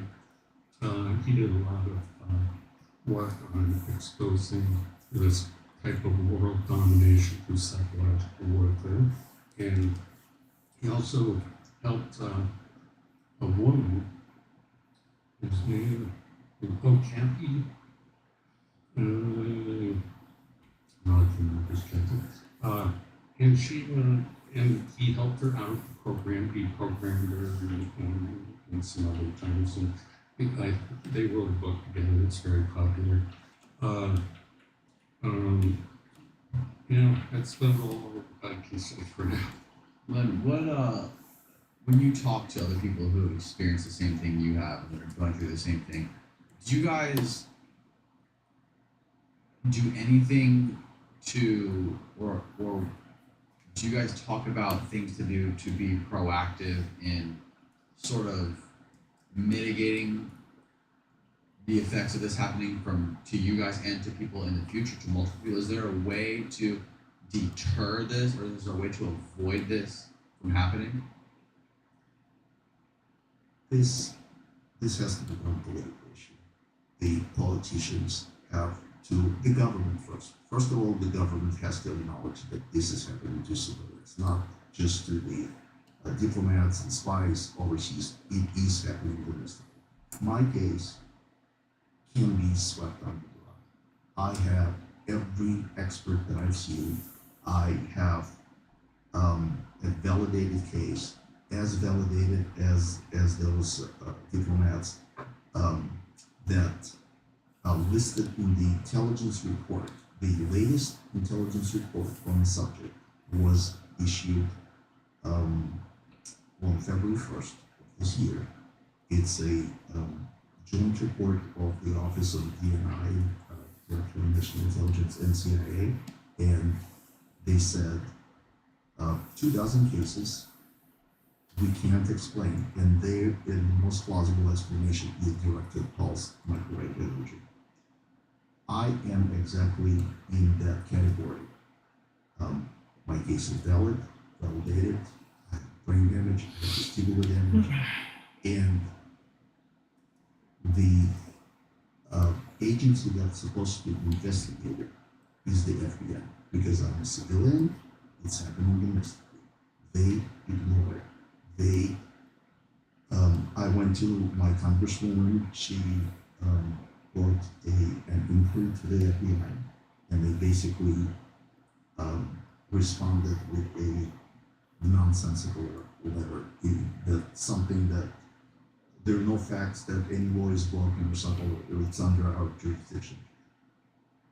I am a civilian, my brain is accessed remotely and damaged on the regular basis.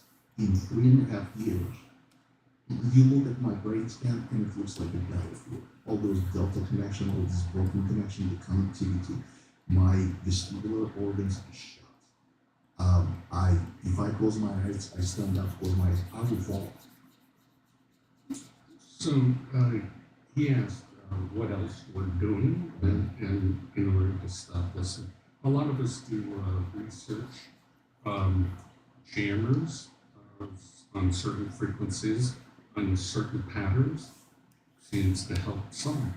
Jammers, that means with the electromagnetic signal, electromagnetic, in the ELF wave range, or other ranges people have found, it gives them some relief. It blocks the tinnitus. Even if they're not a targeted individual, what could explain a frequency or set a pattern now that would turn off tinnitus for people? I mean, great. You were talking about economic advantage. Even if it has nothing to do with this, half the public suffers from tinnitus, right? Or tinnitus. Yeah. And we protested. When I say we, I mean the people that I represent, in front of the White House, and writing all the congressmen, every imaginable thing you can imagine, getting hold of newspapers and writing with the FBI, which is funny. Yesterday, there was an article or a piece that came out that said the FBI is now being attacked by the Right. I saw that. Yeah. In Miami, right? Yeah. You sent me that. Right, and the attorney who represents victims. I sent you that article, by the way. Mark Zaid, he repeatedly he's had several statements about this being a government cover, and what he means by it is that the government knows what's going on, and the government would not acknowledge any domestic cases with happening to federal employees or civilians, and the government needs to acknowledge it. Then it needs to be investigated, and it needs to stop it. Because I am a part of general public, and my message is, if it can happen to me, my brain can be remotely accessed and damaged. It can happen to anyone. Because I'm literally nobody. I'm just happen to be on the radar. They probably got a sample of my DNA, and DNA has resonance frequency. This is just like a tuning fork. It will vibrate if the frequency is correct. Well, every molecule has a resonance frequency. And DNA is a molecule, just another molecule that unique to you. Therefore, the resonance frequency is also unique to you. So, just like we can find from a satellite, scanning and visually, I think in the 70s they were bragging we can see a license plate from a satellite. But it doesn't have to be official. You can just scan for frequency. You can find that frequency just like you can find your cell phone anywhere on the planet, because we have free satellite. We have access to this. That's the best analogy I've heard. Is put all your cell phones in a big bag. Why is only one room? Because of resonance frequencies. Everything is resonance. And that's what Tesla. What do you mean? What? You put all your cell phones in a bag. And it's only dials the phone number. Only that phone number will ring. Right. Why is that? And so people kind of wonder, how can you target a single human or a single brain amongst the whole room of people? Right. And that's just a good analogy. You guys were talking about something about twins, about maternal or paternal twin. Oh, yeah. I was just saying. The same DNA. Yeah, if that theory is correct, and it's a theory, because I haven't studied it, that you can tune in altered DNA patterns, and I don't see why not. You couldn't do that, but the first thing I do is go find, identical twins, Right. find out if they are being targeted when they're in the same, or if you find a pair that one is targeted and one is not. And why would that be? They have identical DNA. So it's still a theory at this point that is projecting. Yeah, it's a speculation, and the other way to find somebody by their brain signature. Also, just you scan the area, and whatever resonates, you get the signal back. That's your target, and you apply that energy to that target, which is the human brain. Yeah, there are actually several modalities, methods, and techniques that we can use to alter brain patterns and stimulate the nervous system. It's usually done in monkeys. You can find the research from the Navy and other organizations that sponsor some of these horrific things on life that feels pain. And, our history isn't that great, isn't it pleasant? When things are exposed, there are 100 other things going on that haven't. So the idea with individuals, in specific, people like Len, people like the lawyer and I think it was Tallahassee, is that you can use this sort of artificial intelligence voice in the head to break down the ego and control an individual to perform certain acts. Ultimately, yes. And in Project Soulcatch, I referred to a Myron May as a Right. as a psychobomb. They didn't care who the target was. They were just trying to make them explode and do something bad. And if the problem is, if these people do explode and do something bad like this, there's absolutely no way to prove that there's been any sort of manipulation to the brain. In this guy's case, he talked about it. I mean, obviously he talked. But it was covered up. He's by the way they write the article. He sounds like a crazy person. Yeah, it's part of plausible deniability. It's indirection. That's another fascinating thing with the CIA is the use of conspiracies to sort of create stigma around certain things, certain technologies or certain topics, whether, for example, if they are working on something, they want to create stigma and create conspiracy theories around certain things to sort of use that as a weapon against that idea. Yeah, in fact, the Homeland Security now, Biden has weaponized them that there are dangerous conspiracies. We gotta stop these. And Right, that's another, yes. So your broadcast, we may well be arrested. I don't know. This might be a dangerous conspiracy. Mhm. Or we're telling the truth and we're saving lives because knowledge. If you have knowledge ahead of time, Len, would you have gone through as much pain? I mean, you would have been able better to cope early on, right? So we're trying to spread awareness and knowledge. You know that it's a machine and not your actual family, let's say, berating you. And mind control is so powerful. Those weapons and voice of God. You have no ability to discern, like looking at computers and television, what goes into your mind. It is directly stimulating those neurons to think. So it's bypassing your peripheral vision. Some people can see through their third eye, and it's called in psychology the visual workspace.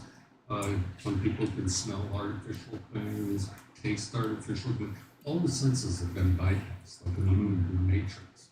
They're literally plugged in to a synthetic controlled reality that they cannot differentiate from their external bodily senses. Do you have any reason to believe that organizations like the CIA have used stigma as a tool to discredit these kind of conversations? It's unfortunate. We had laws that were passed in the 70s that psyops by our military, Pentagon, CIA, etc., could not be done to the American public because that's kind of ruining the whole idea of democracy. But that was reversed after 9/11 and some other events since.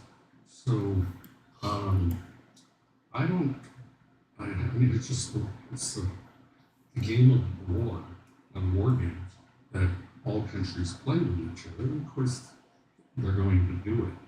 I just don't like that they're doing it to my population. And is there evidence of it doing it? Yes. It's everywhere. And what I do a lot of Everywhere.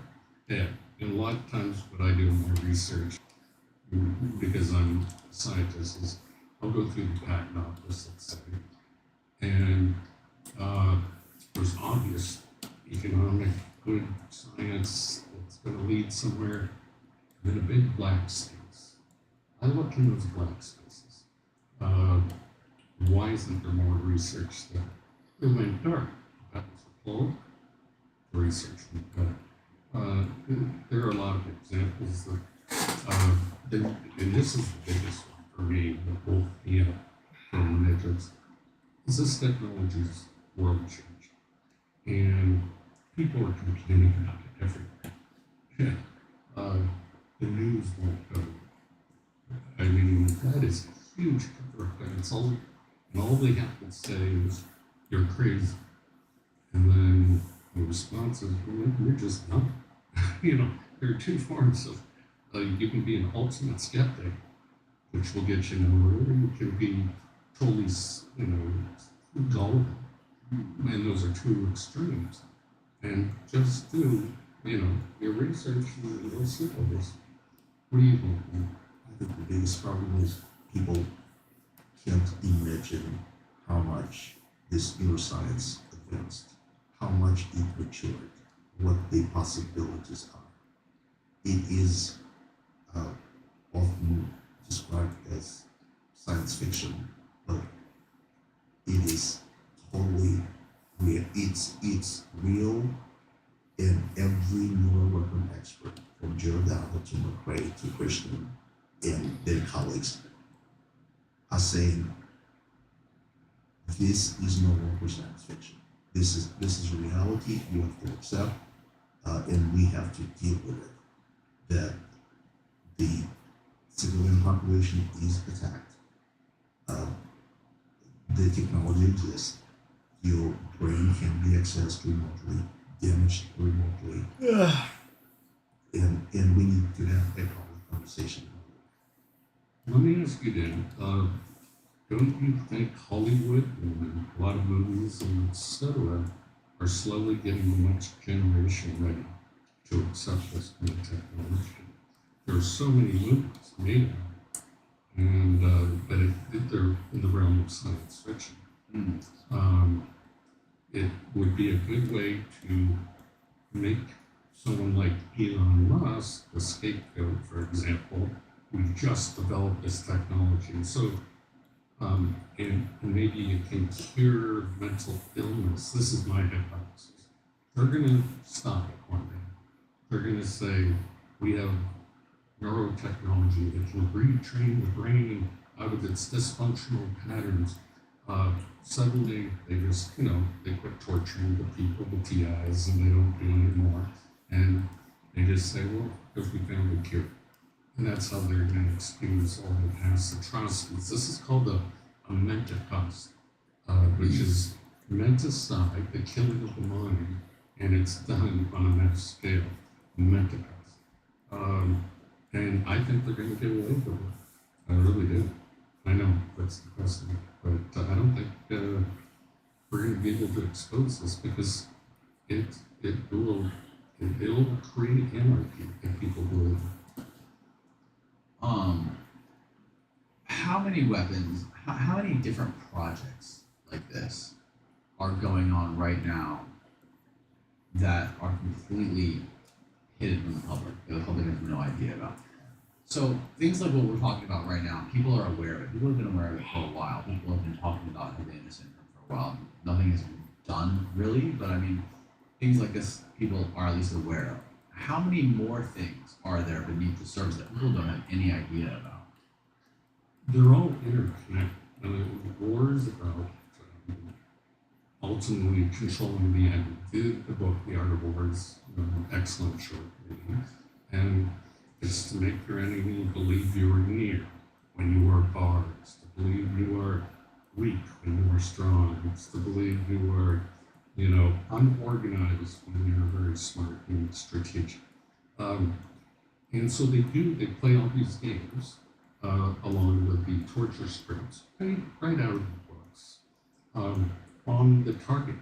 And they make them believe that their neighbor with a ray gun is doing it to them, or a vein.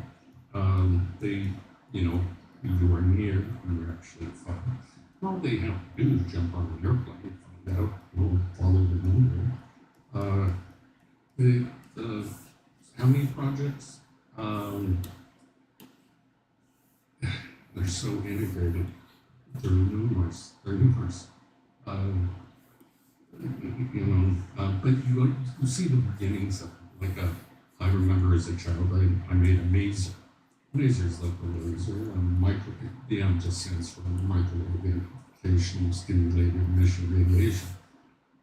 But now we really have guns like that, and the Navy just had hooked up with a big argon laser that shoots down missiles on their ships. So you can see the beginnings of the There's something called like Project Bluebeam. yeah, big one. What is that? That is That's lasers, right? yeah. I can actually talk about the one, but that is this is really bad. But you know, people see orbs in the sky, Yeah. go around and fly faster. UFOs? UFOs. Yeah, there's Navy pilots. There's multiple Navy pilots who talk Those about. seen them. They got there, so they were flying F-18s. These Navy pilots, and one of them coming in here in 2 weeks. He's Ryan Graves. Okay. He's a Navy pilot flying off the coast of North Carolina, and they got their radar upgraded on the F-18. And all of a sudden, they were seeing these things darting around their radar. Shit. Don't tell him what I'm about to say and see if he knows about it. Okay. So what we do is we play with our own forces, make sure our trickery will work on the enemy. And those are directed energy weapons of where we do intersecting beams or focused beams into the atmosphere. And notice they're always in the atmosphere to excite the electron orbitals of the oxygen and nitrogen in our atmosphere. And it causes a glow, and it causes ionization. That ionization shows up on radar, and it's like a cat laser pointer, and we're making planes chase them. That's exactly how they describe these things moving, like laser pointers. Yeah, and so we can do it in free space. We can make it look like In three-dimensional space. yeah, we can make it look like an entire fleet is about to drop bombs on, let's say, Europe, and then just have them disappear. And they get all their planes up in the air, and we attack them from the other direction. Assuming they're attacking. Who was doing this? The Navy, you said? Somebody, let's just say a group, you know. And you know this for a fact. So anyway, don't tell your A guests. group within the U.S. government. Yeah, okay, we'll leave it at that. Yes. And Yeah, is this something that could be seen with the naked eye? Or is Yes, this something because that it glows. It glows. So it'd be seeable, you can see it by the naked eye, and it would leave a radar trace. So it's perfect as a deception. Now, have you heard of the accounts of these things going underwater? These things come out of the water, zip around, they fly. There's been accounts of these things going in between when there's two F-18s flying in formation. One of them, they're described as, one of them specifically, which Ryan Graves describes as a sphere with a cube inside, and each apex of the cube is touching the sphere. Okay, no, I don't know about that technology, so that's different. I know you can make this appear as it goes in there, but it wouldn't have the shape of a cube. You can make them cigar shaped. You can alter it somewhat. And I've worked on holography quite a bit, but nothing is detailed. Holograms? Yeah, holograms in three-dimensional space. There's a Japanese company, so I've been talking about they use femto pulsed lasers to create touchable holograms. Tiny little laser beams that excite the air, and they make points and they create different colors. Now, is this something that they would be able to do On a massive scale. 100 miles offshore? Well, that's the thing. I don't think so. But I'm saying they just create little orbs and Okay. split them up and make them do cool things. And, the razzle dazzle shocking off after war. Right. Oh, you asked me about Project Bluebeam. Well, that's what it's about.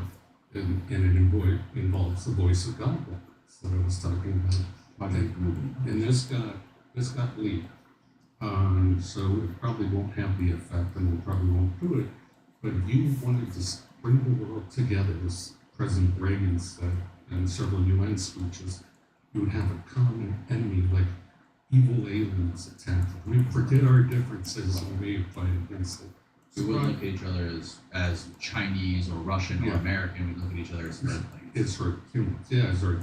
And so that was Project Bluebeam was to trick the human race into believing either God is coming down, everybody hears the voice of God, the microwave human effect, get along, get whatever the new message is, or there's going to be evil aliens attacking.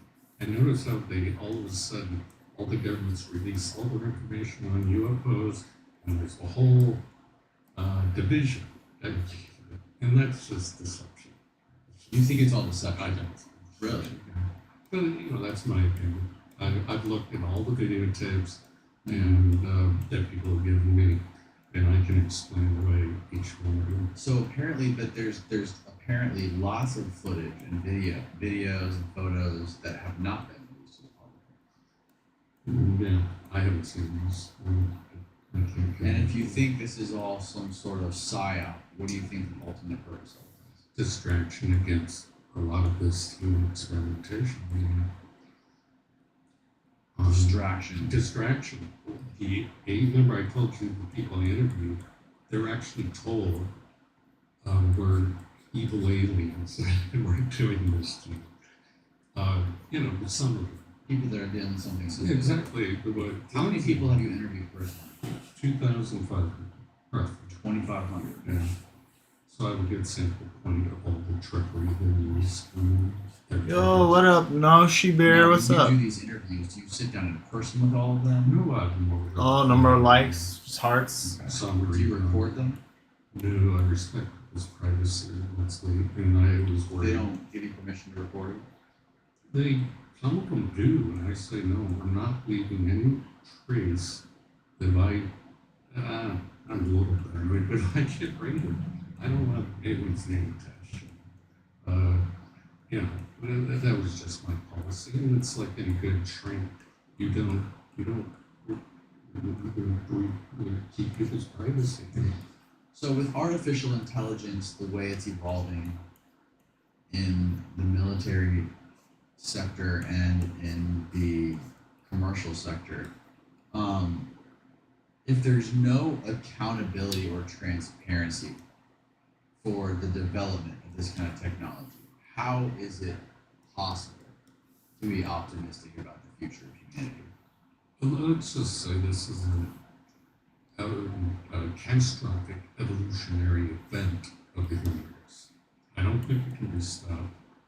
There's a weapon system, acronym Satan, silent assassination through adaptive networks, and that's neural networks, which is artificial intelligence, or social networks. Very complex system, but it's a combination of tactics as well as artificial manipulation. I do not think the future looks good for humans the way we are. Now you could go the Klaus Schwab way. You genetically engineer everyone to be happy with nothing, or using mind control, we stimulate the 7 pleasure centers of the brain while people work and are productive. And if they're not, we give them a little pain and behavioral modify the human race that way. So they're happy little slaves. And there are a whole bunch of ways this could turn out. But humans will not be the same. So you're not optimistic about No, the future? I'm not. And that's assuming we don't kill ourselves. Nuclear war is looming. It's a very real possibility. Putin might want to take the world with him. It's hard to know what will happen.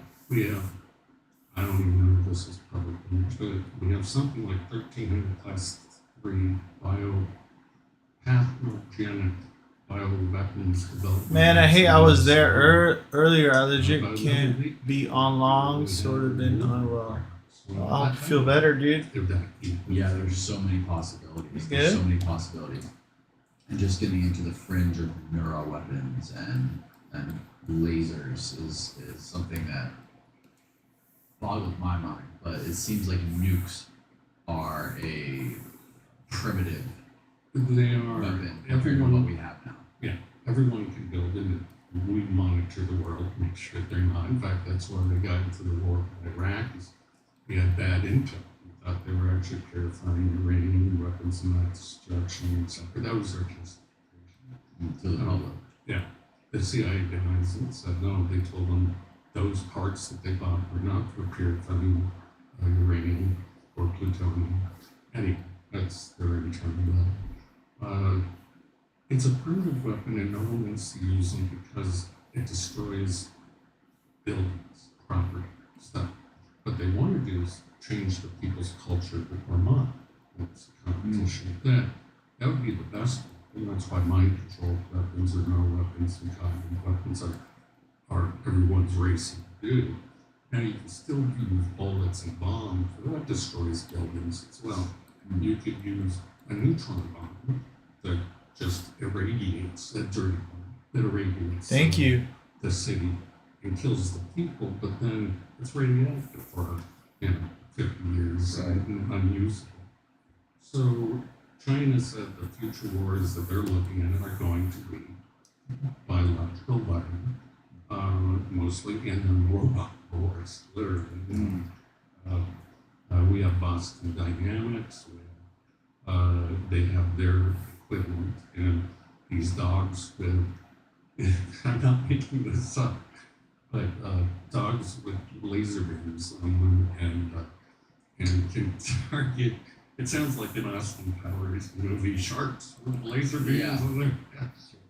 But machine guns, and they can target very accurately and run about 25 miles per hour. They're vicious. So war is gonna take on a whole new shape for sure.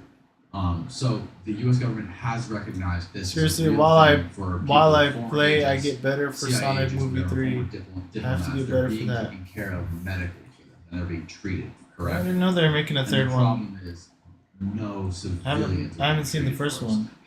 So my two-part question: how are the diplomatic people being treated for it? How is it being recognized? Is that the How one is with Jim government Carrey? specifically recognizing them? So there's Havana Act that the Congress passed, and they it's published in the Federal Register, and they Turn that light on, Austin.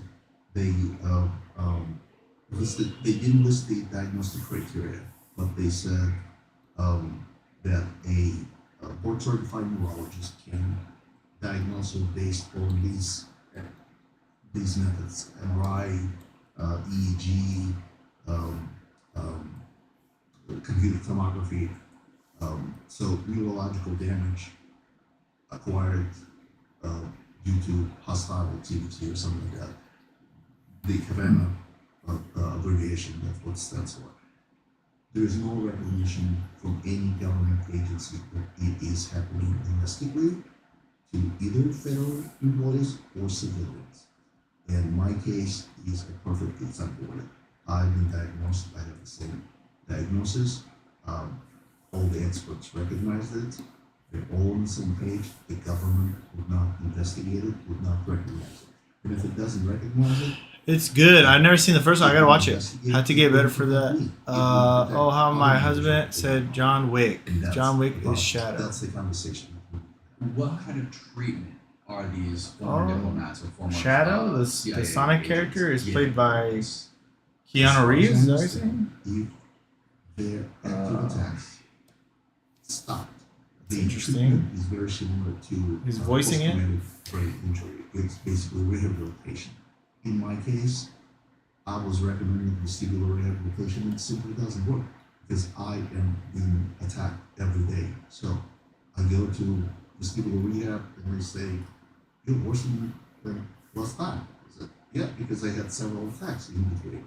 So my attacks are ongoing, and treating it is like putting a band-aid on every wound. It's just not gonna happen. It's not helping. I'm getting progressively worse. But it is helping the diplomats. We don't know if their attack stopped because the reporting has been very obscure about it. There are some diplomats, for example, Mark Lindsay, his family, him and his family were attacked in China, and then they were attacked in Philadelphia when they came to for treatment at the residence and at the hotel domestically. So overseas and domestically. So there's single cases where You have time, watch 1 and watch 2. The animation proves so good. Okay, I'll give it a shot.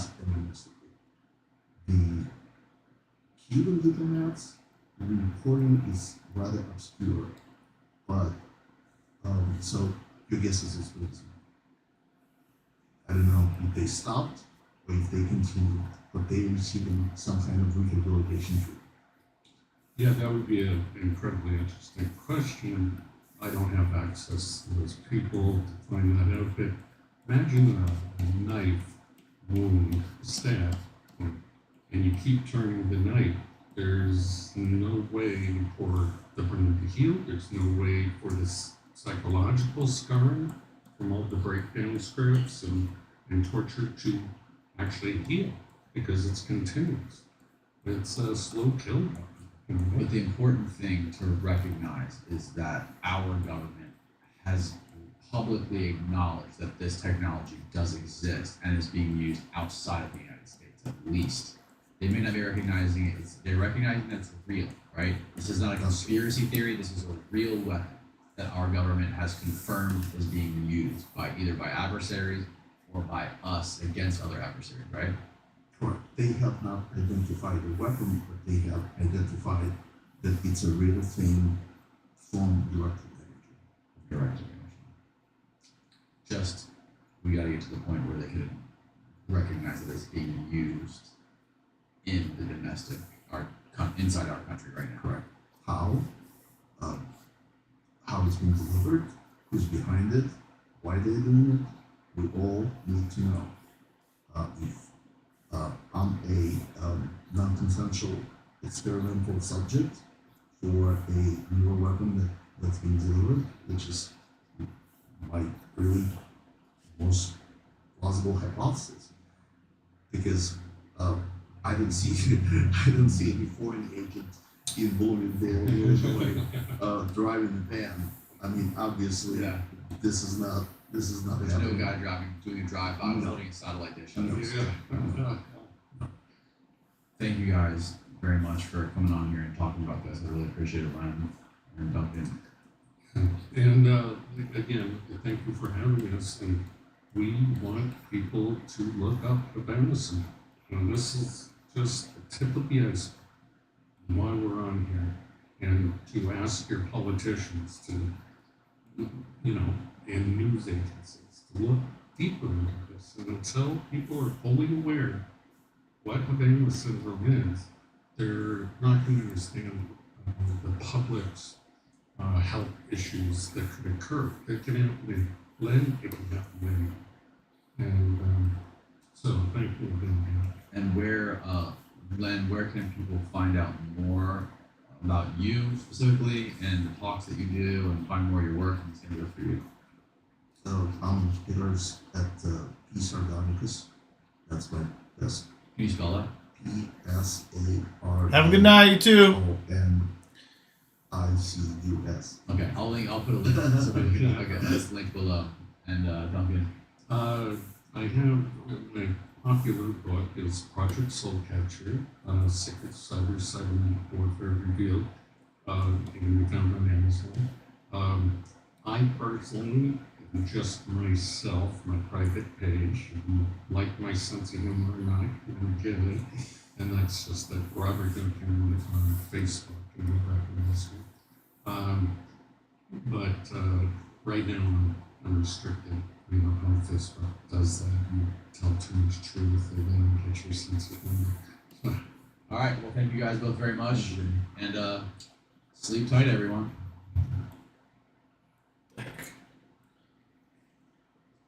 Welcome to the Uberman Podcast, where we discuss science and science-based tools for everyone. Benny Israel are created always to be the owners of these creatures. They cannot survive in the wild. Maybe they're domesticated. That's just a story from evolutionary history. Maybe they've always been domesticated. For Adam to use Benny Israel to use for all their benefits.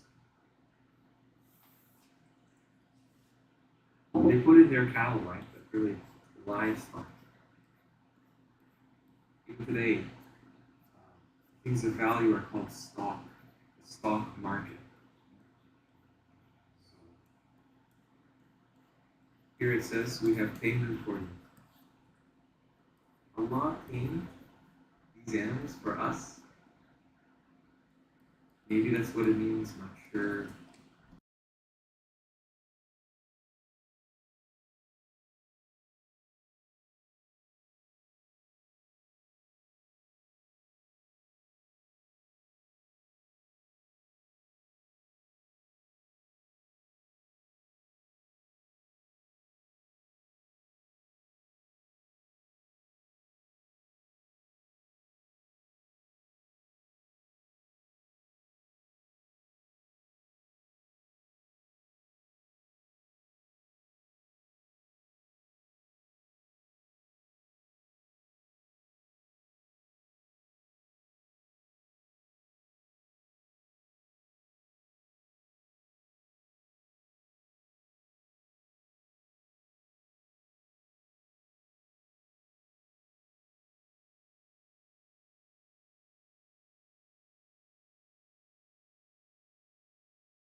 There you go. Shukran Habibti.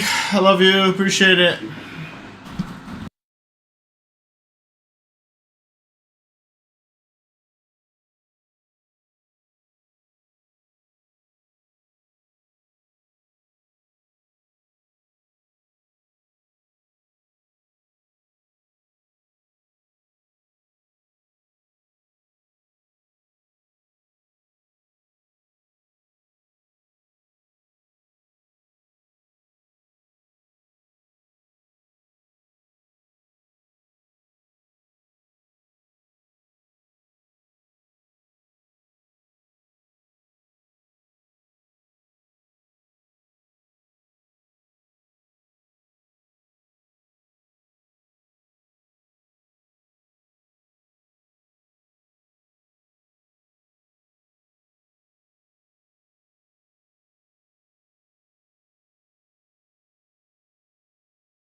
not hungry enough.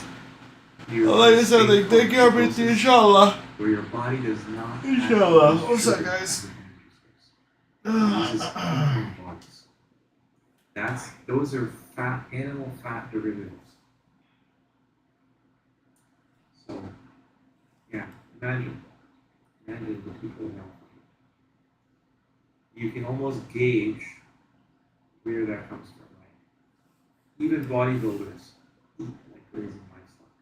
Maybe because bodybuilding is not really a healthy thing in and of itself. The idea. The culture around it clearly toxic. And when you think about it, all the people in history, tribal culture, everything, they're lean. Humans are lean. Like, we don't need to just gorge our mouths so we can grow the, type 2 Damn, muscle stuck. fibers in our body. So by the time they're 40, 50 years old, you're just like pre-diabetic because you've been eating all of this. You've been basically secreting so much insulin over your lifetime. Now your body gives up. This is a really like deep topic. By the way, I'm just giving little hints. If you want to learn more about it, trust me, the resources are there. All right, we got through the cow.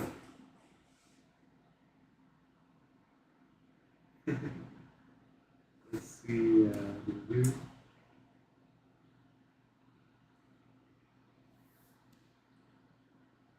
Yeah,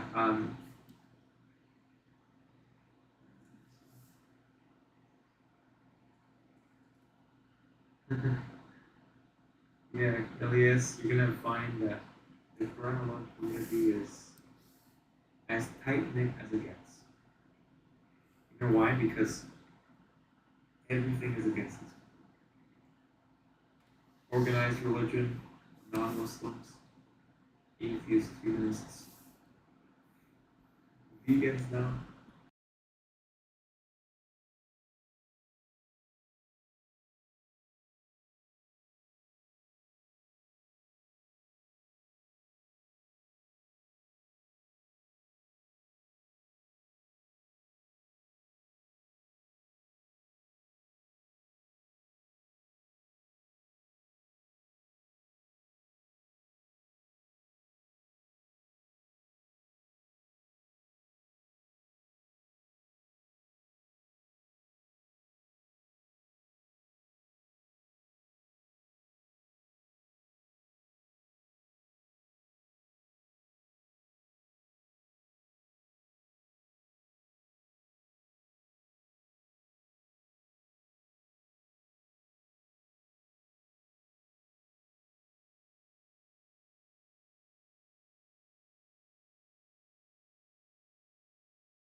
Oh, I forgot. One. Forgot it was muted. Humans actually have one of those Shit, I forgot. acidic stomachs. Okay, man, I explained a lot and didn't realize it was muted. My bad. Sheep, though, I'm gonna end the stream, guys. We've been going on for about 2.5 hours.